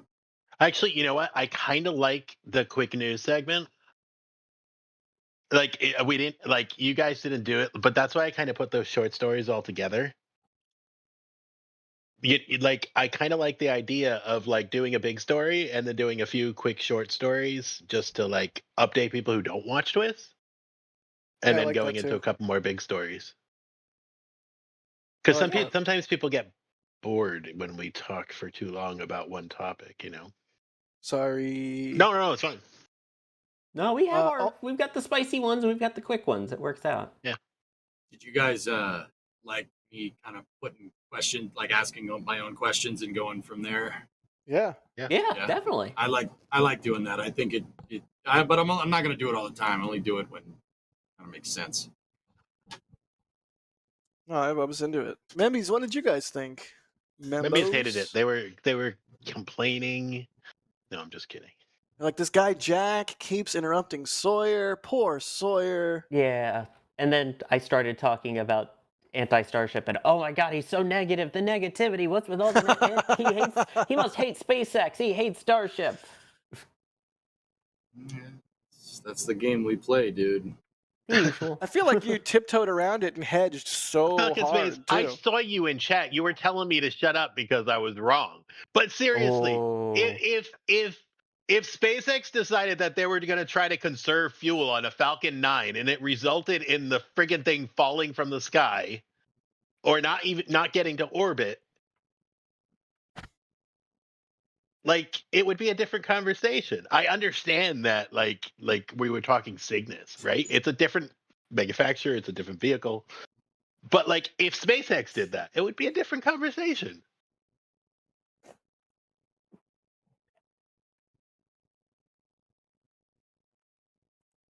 Yes, Well, yeah, Totally. definitely. they got lucky that it did. And the one thing that I wanted to mention that I teased at the beginning that I didn't was Peter Beck in his interview had a great line where he I know you was wear talking. buttons. Sorry. Go ahead. No, it was at the part where he was talking about, his objectives for the first Neutron flight. And he's like, sure, there are companies out there that say their main objective is to clear the launch tower, and that's fine, but that's not ours. Ours is mission success. You can play it off as whatever you want, but just passing the launch tower is not, a mission success. He was Based like and orbit pilled. Yeah, he's like Neutron Flight 1 orbit is the goal. It's like, all right, Yeah. heck yeah, Peter. I mean, I freaking love Peter. I really do. No, Like, that guy's awesome. Despite him literally shading me over and over and over again during the interview with no backup from my co-hosts. And I reread the transcript. He called you out by name after Ryan mentioned it. Oh, I know. Well, no I backup didn't know from my it was in the co-host. intro. I thought it still wasn't because the intro hasn't been Dude. touched in 2 years. You allowed us to get gaslit most live. launched vehicle, and they're in for 1 second in a 3-pip. How triptych. long is Falcon 9 shown? How many times and how often? Like 90% of the damn video. No. Here we go. Yes, that's I'm what it opening says. it up. And here we go. Yeah. Oh. And here we go, Falcon 9. Here's Falcon 9 and Starship. No, it's here we go. Shuttle. Thank you very much. The first shot is shuttle. And will always be shuttle. Right. I'm going to work on getting Twist to pop saw. You guys keep talking. Bye. Dude, I love bigness. Four ring Cygnus just looks. That's just a looker of a spacecraft. I don't know. The 3-ring one looks okay. The 2-ring one looks weird. 4-ring though. Now it's a spacecraft. That's how a spaceship's supposed to look, man. Now that's a spacecraft. Now that's a spacecraft, boy. I tell you what. Eclipse and Eclipse accessories. Eclipse and Eclipse accessories. Yeah, baby. I tell you what. Actually, dude, we had a whole segment. I did a thing on the stream. Actually, I don't know if that was that on stream or did I have a dream about it being on? Doesn't matter. I'll say it now. Oh, that happens to you too? Oh, dude, don't even. Yeah, don't. I have lucid dreams where it's just me streaming, talking to people. There's nothing of substance. Wait, it's you can lucid dream? Yeah. Damn. Bro, dude, have you seen my head? Like look how I think. Of course I can lucid dream. I'm so jealous. So like I have a dream and I'm like, Have you I'm seen streaming. Waking Life? What's that? Have you seen Waking Life? No. Go watch Waking Life, please. Okay. Anyways, continue. Yeah, so I just have dreams about streaming. It's not even like anything of substance. It's just me being like, hey guys, what's up? Oh yeah, we're going to do the thing that, I'm going to do when I wake up from the dream and start working. Like last night I had a dream about Summer Car. Guys, it was weird. Nothing weird happened. It was just me making Kill You in Summer Car and talking to chat. That was my dream. Anyway. I've always wished I could lucid dream. I try and do the things that they recommend that you should do to like become aware in your dream that you're dreaming. Anyway, suffice to say, I wish I could. So what I was talking about and what I was getting at is like, can you imagine 4-ring Cygnus on a Falcon Heavy shooting out to Gateway? Now that is a pretty damn good architecture. you imagine if Northrop Grumman uprated Cygnus's service module to have an SPS, which would be kind of the next logical step for uprating their module? Can you, if they uprated it with the service propulsion system with like a bigger thruster, a Cygnus that Falcon Heavy or New Glenn or something that could shoot out there, right, to the moon could make, dude, you could, that's a pretty viable resupply architecture for Gateway. That's pretty damn good, actually. Heck, dude, you could even have Cygnus like launching, on SLS underneath Orion or something, and have Orion SPS just bring it out there and stuff. Like, that's kind of redundant, but like that big Cygnus is that's a pretty cool. I really kind of enjoy what Northrop Grumman does with that thing. It's just very, very measured, very careful approach over time, and they expand the capability and expand the capability. You give one of those things a good service propulsion system, oh man, that's a really potent cislunar resupply vehicle. That's really good. Even putting it on like a Vulcan VC6 or something, that would be insane. It'd be really nice. Really good architecture. We still also have Antares 300 eventually. Yeah, okay. Nice. Isn't that MLV? Isn't that just Eclipse? No, it's totally not. Yeah, right. It's Antares 300. All right, quick AirPods 3 Pro review. The case is bigger, like meaningfully bigger. I'm not stoked about that. No, we What didn't the talk heck? about Stoke. I did. Yeah, you You mentioned did. it. I thought about using what you said to dive into it further, and then promptly squirreled onto something else. No, that's So fine. you might say that those are the bigness AirPods. Bigness. You got to say it like Telling that. you, I'm making a thing. It's a force meme, then I don't Yeah, care. no, you did it. It's there. It's already in the zeitgeist. But the question is it bigness BIG or BYG? BY. Okay. Yeah, Bigness? so there is a Gateway variant planned, Aqualex. Dude, that thing, I'm telling you, man, that thing on top of Falcon Heavy, holy cow. Now that's some stuff, dude. Heck, even an Orion on top of Falcon Heavy, that's some stuff. That'd be real good, man. Hang on, live test. What you could even do is make a new service module, refactor the service module, redesign Orion's, refactor Cygnus's service module, right, to include an SPS, and then eventually refactor that into Orion so you have a common service propulsion system, right? If you did that, so Cygnus with an Orion SPS behind it, or vice versa, right? That is an extremely potent architecture for the moon, provided you could scale like SLS flights or something, or launch an Orion on another provider. You could do disgustingly good lunar orbit rendezvous with 2 Falcon Heavies and an Orion and like a Cygnus resupply or a Cygnus lander variant with the SPS. You do some really, really cool stuff. By the way, EJ, look in the members multi-view chat. What do they want? What do you want? Bigness? Oh, yes. I'm hitting all of the emotes, and then I'm gonna put It is epic. I'm gonna put the poo emoji in there too, Argon, just because. We missed it. Bigness. Apparently, NASA did tweet 52 minutes ago about Cygnus. That would have been breaking news. It would have been more breaking news. Because people love when we use the breaking news stinger. Like, there's no new details, though. Oh, deep fried bigness. I'm in, Rage. Let's go. Look at that. Look at that deep fried bigness. Bigness.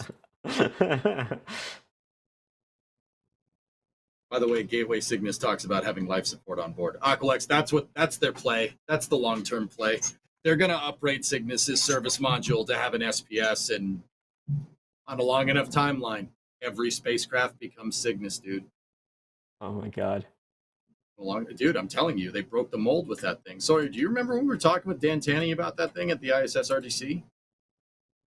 You remember that conversation? I don't remember. I know we did. I don't remember the conversation. Yeah, I talked to him about, I don't know, maybe you were off doing something else. I talked to him about Cygnus and, where they're going to go with it.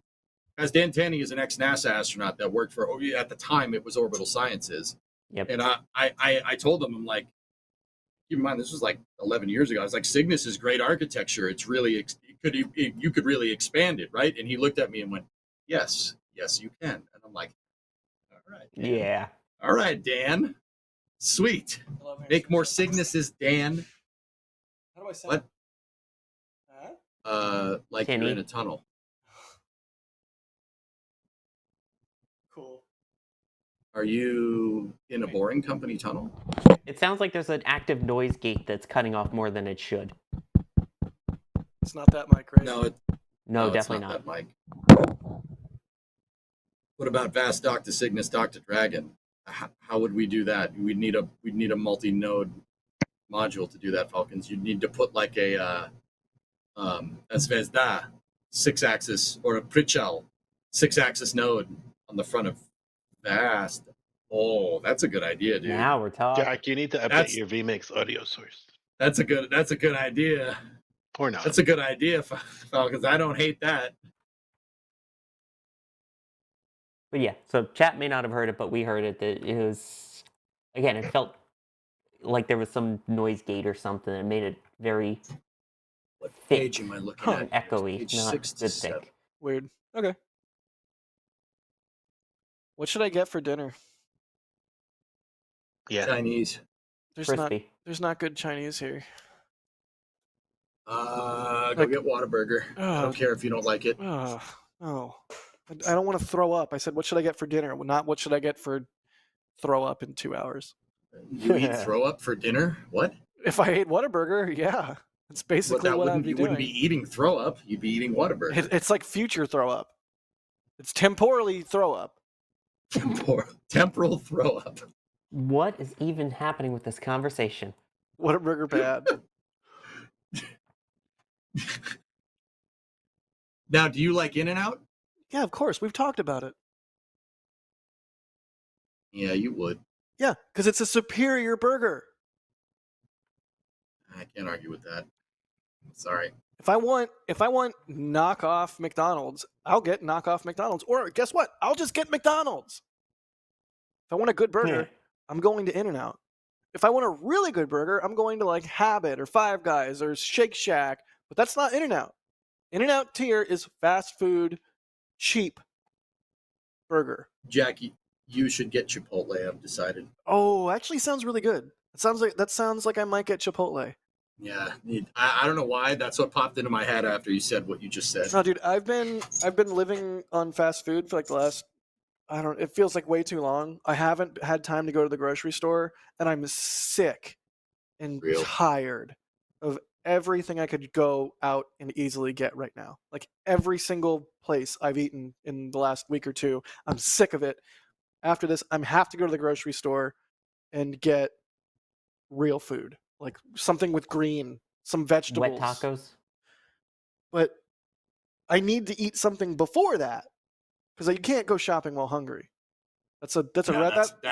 It's a recipe for disaster, my guys. That is a really bad idea. Especially if you go to the nice HEB, the HEB Plus here, they have like so much good food. So yeah, if I go shopping hungry at that HEB, it's game over.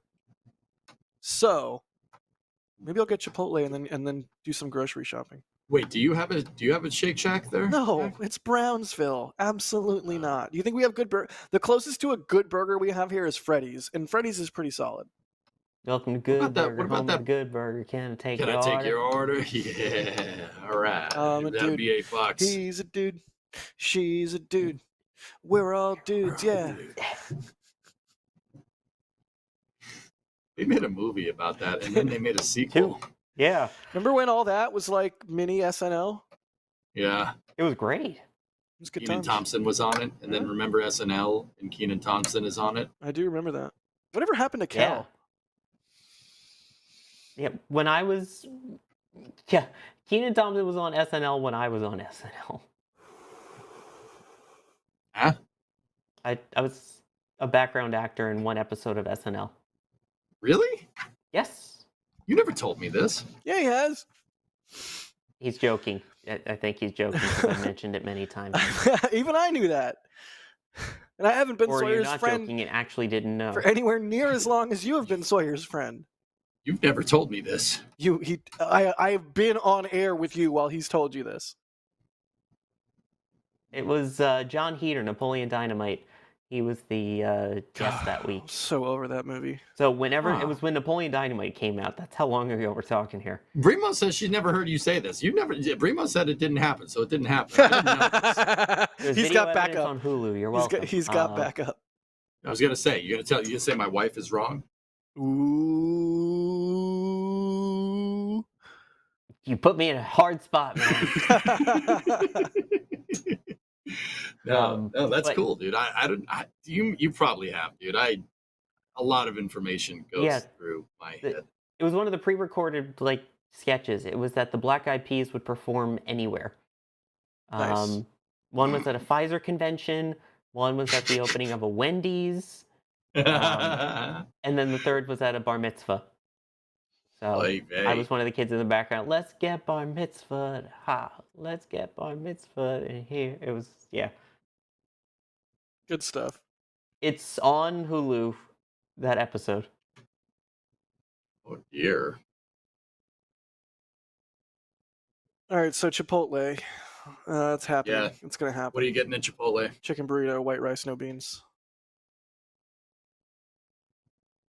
No beans, huh? I freaking hate beans. I hate beans. There's no good bean except for maybe edamame and maybe garbanzo because they make hummus Your out California is showing. of it. No, it's not. No, it's not. If I was like, if I was a stereotypical California person, I'd be like, I only eat beans. It's the only ethical thing to eat. Like, you eat meat? How gross! Like, I'm like, no, give me a steak. Give me 5 steaks, please. Like, that is not. Don't you try and California me. I will proudly California myself. That was not in one of those instances. Joke's on me, I guess. Yeah. I don't know. I've always hated beans. I just don't like beans. That's just. They don't taste like anything. They're gross. It's a texture thing. Until you either refry them or get them in with the right seasoning, then they're good. J-Volt, I don't like Texas chili. In fact, I'm not even a chili person. I'm a recovering picky eater. Yeah, Eric is right. They're squishy and gross. Yeah, you told me you're a recovering picky eater. That makes sense. What was I don't know what I was trying to get you to like, hey, try this, dude, try this. Yeah, I don't remember, but I do remember that conversation, and I had to explain to you, like, look, I eat avocado and all kinds of weird stuff now, but it was not always like this. Avocado is weird stuff? I mean, to some people are like, ew, you like avocado? What are you, from the West Coast? And I'm like, it's delicious. Get off my back. Yeah, I beat you to the punch, EJ. Yeah. I told you I can California myself, dude. I like avocados. That's very California of me. I'm willing to admit it. And in fact, I started liking them after I moved to California. So, fine. As long as you're not an avocado toast guy. I am. I love avocado toast. It's delicious. Oh my god. Ha ha, Sawyer. It's delicious. It's delicious. Yeah.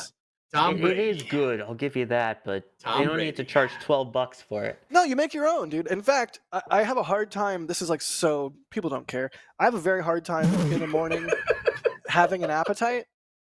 It's difficult for me. It's a legitimate actual challenge in my life because you have a busy day of working out in the sun. You need to generally like fuel your body in the morning. One of the very few things I can will myself to eat in the morning, like actually have an appetite for and not choke down, which is huge for me. Like it's a struggle every day in my life. Is avocado toast. I mean, you get it, Sawyer. I don't have anywhere near the scale of stomach problems as many people out there. Myself included, yeah. Yeah, and like my brother has Crohn's disease. Like I get it. So it's a minor problem for me, but it's something I deal with every single day. And having an appetite in the morning for, say, a delicious bagel or avocado toast, like having that appetite in the morning, such a luxury. I'll give you avocado toast. It is delicious. Tom Brady. With an egg on top? Oh God, so good. I'm so hungry. Why are we doing this? You're the one that brought it up. You know what's also really good? Speaking of egg on top, you get some ground turkey and you just make a patty out of it, and you put an egg on top. What was that? He started to run the house. You're making me hungry. Stop. My chat's saying you need to go eat at Ojos Locos. not far. It's by the Best Buy. They're telling me to go to Mexican Hooters. I know what Ojos Locos is. Thank you very much. No, thank you. Is that what Ojos are? That is not my kind of establishment. But good try. Good Is that try. what Ojos are, or is it Ojos? So, Goalie, the real question is, why do you know about this place? Why do I know about this place? No. Why does Goalie? Why do you know about this place? Man, that's a little weird. Hey. There's only so many places to get food in Brownsville. I'm not throwing shade. I'm just saying I know what you're suggesting. No, thank you. But everyone goes there for the wings, right? Right. Okay. On that I note, have we some- should actually probably get food. I got some leftovers the other night of gnocchi carbonara, and I also got Oh, and I didn't eat them, but I also have these like the chicken lettuce wraps. chicken. Okay. What? Chicken lettuce wraps, like that's just like eating water, dude. No, but it's chicken with slaw and with these really good Yeah, okay. All right, I get you. and these really good dipping sauces. Like there's a spicy one that I put on it with like a sriracha based one. It's really good. There's a poll in the members chat. Eric posted it. Avocado toast or beans on toast? Beans on toast is somehow winning right now. I don't understand. I'll take beans on toast. That's disgusting. You're wrong. You should What? feel bad. EJ. Traitor. You're so happy about it. Look how happy about it he is. Smugness. He's so smug. Smugness. I've never seen a man so smug in my life. That's my smug face. It's me smug face.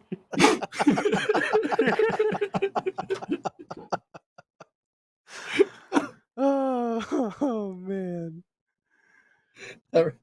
You know what that reminds me of? That reminds me of the time Ryan Caden told the waitress at a restaurant in Titusville that the food was awful to her. To her Wait, face. what? He didn't mean it. It came out wrong. She Which goes, one "Hey, was how's the this? food?" He's Was like, this- "Oh, it's awful." Was this the one by the port or? I don't know. I don't remember. It's amazing. I love Ryan so much. No, it's terrible. Thank you. It's awful. Thank you very much. He was in my Land Rover when we broke 300,000, and I was like playing music and like, let's go! We ticked over, and I was like, and he's like, yay! I was like, Oh wow! come on!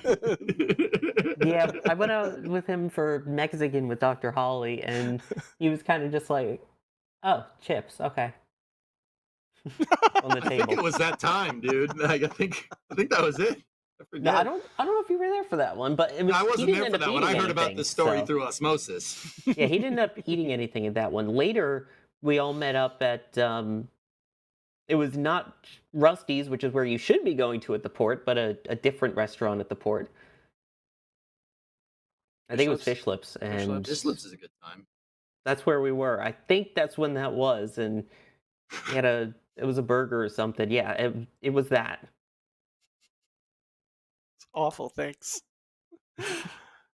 I will never, ever, ever send my food back or say anything unless if I'm a regular at a place, if I go there all the time, if they know me, I will be that guy. I'll be like, look, these fries are cold.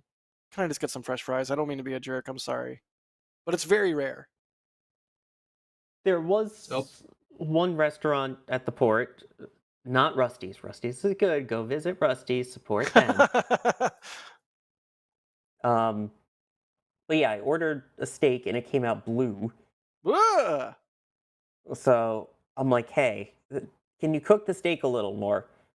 So they did, and they're like, we'll do a new one. So they cooked a brand new one, and it also was not all the way cooked. Yikes. I'm like, guys, this is still raw. Can you cook it more? So literally, the manager came out, brought a blowtorch, and torched it on my, cut it up, and then torched it on my plate. So it was, I mean, it kind of was cooked, but then it tasted of butane. It was literally just, Yeah, took my plate, cut it up for me, and then started torching it with a butane blowtorch. Wow, what a jerk. And that was the manager. Yeah, needless to say, I'm not going back to that restaurant. Yeah, don't blame you. Yeah, fair. I whenever I go like fast food or anything, I always order stuff. I always order simple stuff. I always order something that's quick to make and simple. My order never gets screwed up because I order easy things on the menu. I didn't even make any changes to it. I just ordered the item that they had on the menu, which is Yeah. a steak and some, mashed potatoes and onion fries. No, or no, whatever. that's weird that happens. Not acceptable. Yeah. No. I'm obviously I'm not going to say anything at that point, so I just sat there and ate my butane with a hint of steak. Jeez. Yeah, let me know which one that was in the back channel or in my DMs, so I don't ever patronize such a crappy establishment. I'll go to Rusty's. I'll just say it's the one that's not right on the water. The one that's in the parking lot a bit. Gotcha. All right, is it food time? I think we talked about It's food food enough. time. I think we talked about Yep. food enough. Now we get to have it. Members, Definitely All right. food time. y'all are the best. Thank you. Sawyer EJ, thank you. Kevin, thank you. Yeah. Yeah. See ya. Sorry. See you, Thanks, buddy. Twitch. See you next week. You're the best too, Twitch. That's right. Twitchies. Yeah, Twitchies. Or Twitch.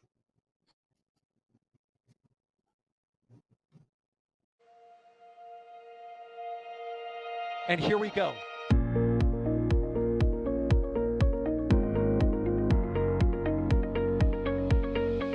We have liftoff.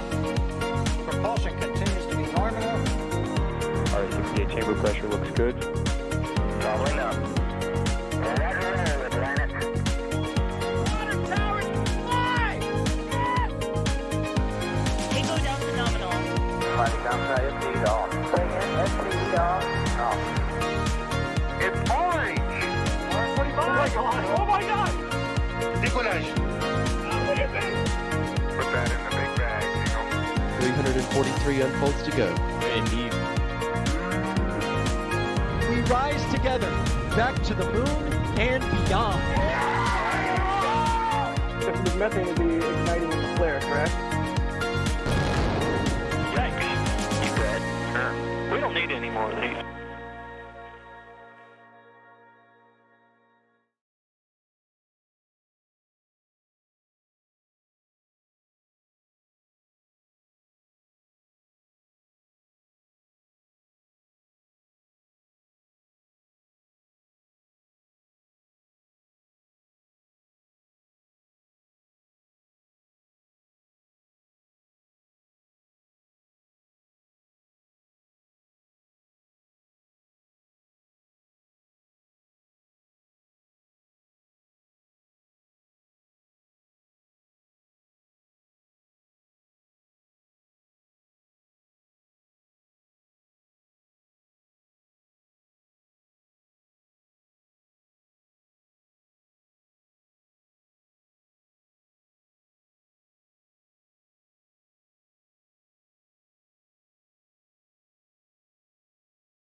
Man, they were talking about getting food so much. Now I'm like super hungry, but also, oh, hold up. Freaking Windows.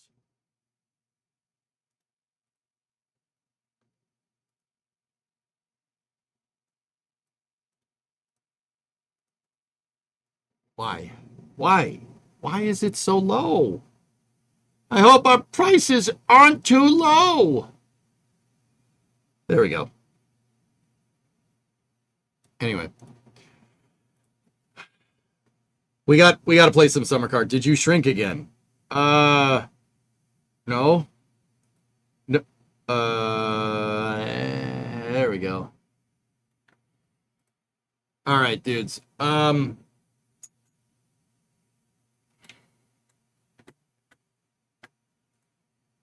wanted to share this with you yesterday. We're testing a new build of BF6 with a gigantic map. Keep your eye on the crane. Okay. You're really pushing the BF6 stuff. Yeah, I mean, Vesper, you know I'm sold on BF6 already, right? You don't need to try and sell me on it. I'm already sold on it. Like, I already want to play this game. Like, you understand this, right? Like, I'm already, you don't need to be like, oh, you better check this out. You know, I get it, dude.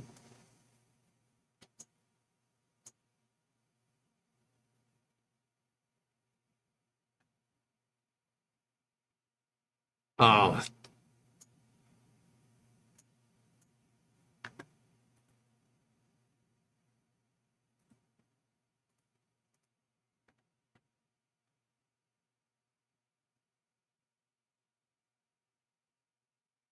That's awesome. Why no audio? It would help if I turned it on. I see your message, Primo. Give me a second. Why didn't Jack tell you you went through the backwater? I don't know. I don't know. I've noticed that's a thing when you work on other people's cars. They're not forthcoming with all the information, and I'm not sure if that's on purpose or something, but I've noticed that that's a thing.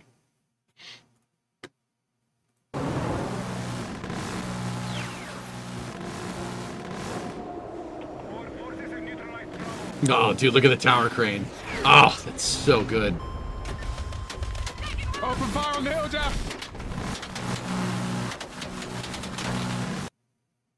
And then you crashed. That's sick, man. Like I said, I'm sold, dude. You don't need to try and sell me on BF6. We are going to play that for after hours on stream. Absolutely. There's an auto rangefinder built into the sniper scopes, and it's ridiculous. Holy man, I can't wait. Auto rangefinder.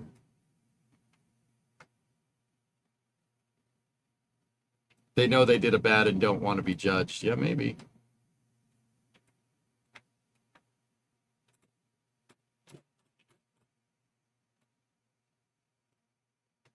There was in the beta as well. I didn't put any...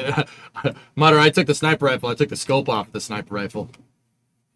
In true Simo Haya fashion. I don't want people knowing where I am. Discovery, When you snipe in BF6, it might as well be a spotlight.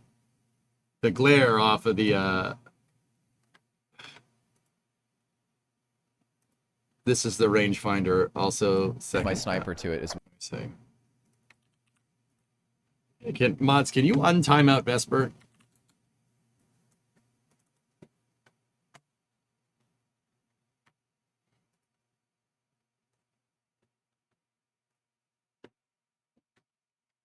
What is the rangefinder? Hold on.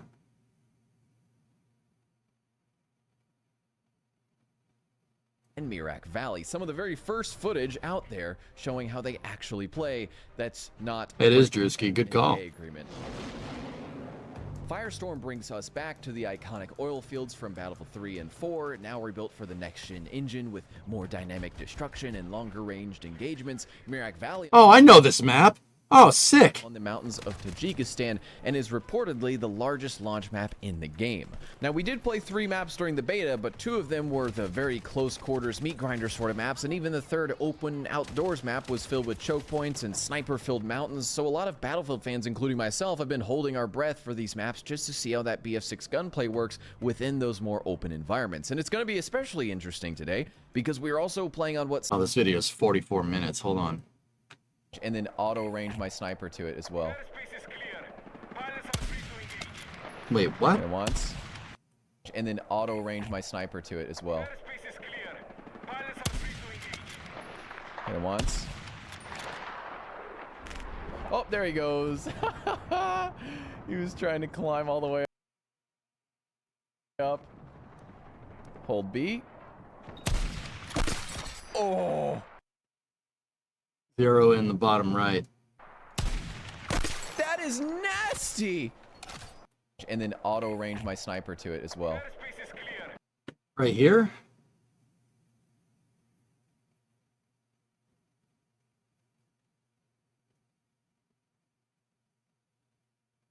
there's marks here.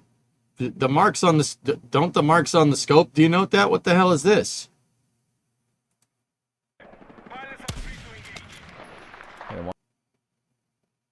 Once. Oh, there he goes. He was trying to climb all the way up. Hold B. Oh. Is it automatically adjusting your scope for the distance?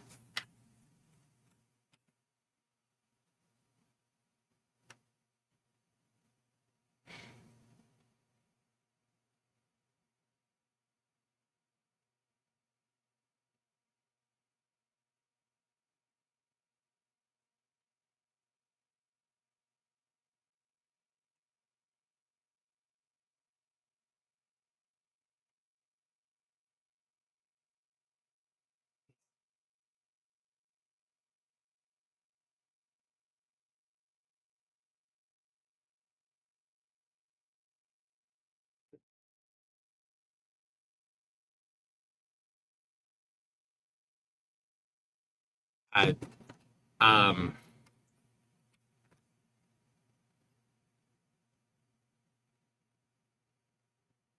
Shaw, why do you want this? Primo food drink rally. Yes, that's right. Why would you want that? That's just genuine question. I mean, why would you want that? The scope, the hash marks on the scope are indicative of distance if the scope is zeroed correctly, right? Like, you know what? I'll teach you about it when we play it, dude. I'll teach you about it when we play. I'll teach you how to do it the right way. You want to know how to snipe people? I'll show you how to snipe people. They did it on 2 sniper rifles, but you can disable it. They also nerfed jump spamming and movement demons from the Call of Duty era. Oh, good. Yeah, I won't be using that. Vesper, I won't be using that at all. Yeah, I will. In fact, I'd prefer irons. And then if you could zero your irons, I would do it that way. In Battlefield, when you have the scope, it glares. Everyone can see you. Everyone.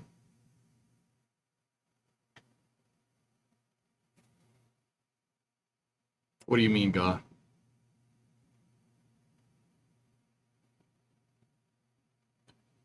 But you can't disable it for others. Yeah, I know. I don't know what to tell you. The glare is smaller now. I still don't like it.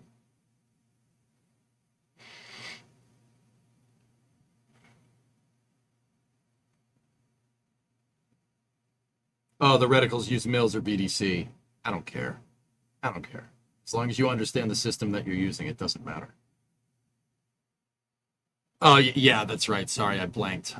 Yeah, okay, I get you.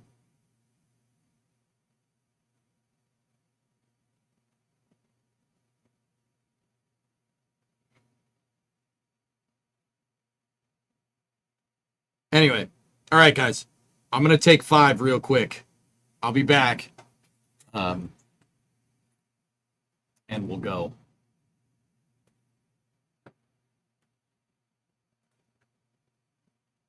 Let me change up the title. And let me load up the music. We'll switch this over to Summer Car. It's time to rally, baby. I'll see you in a second.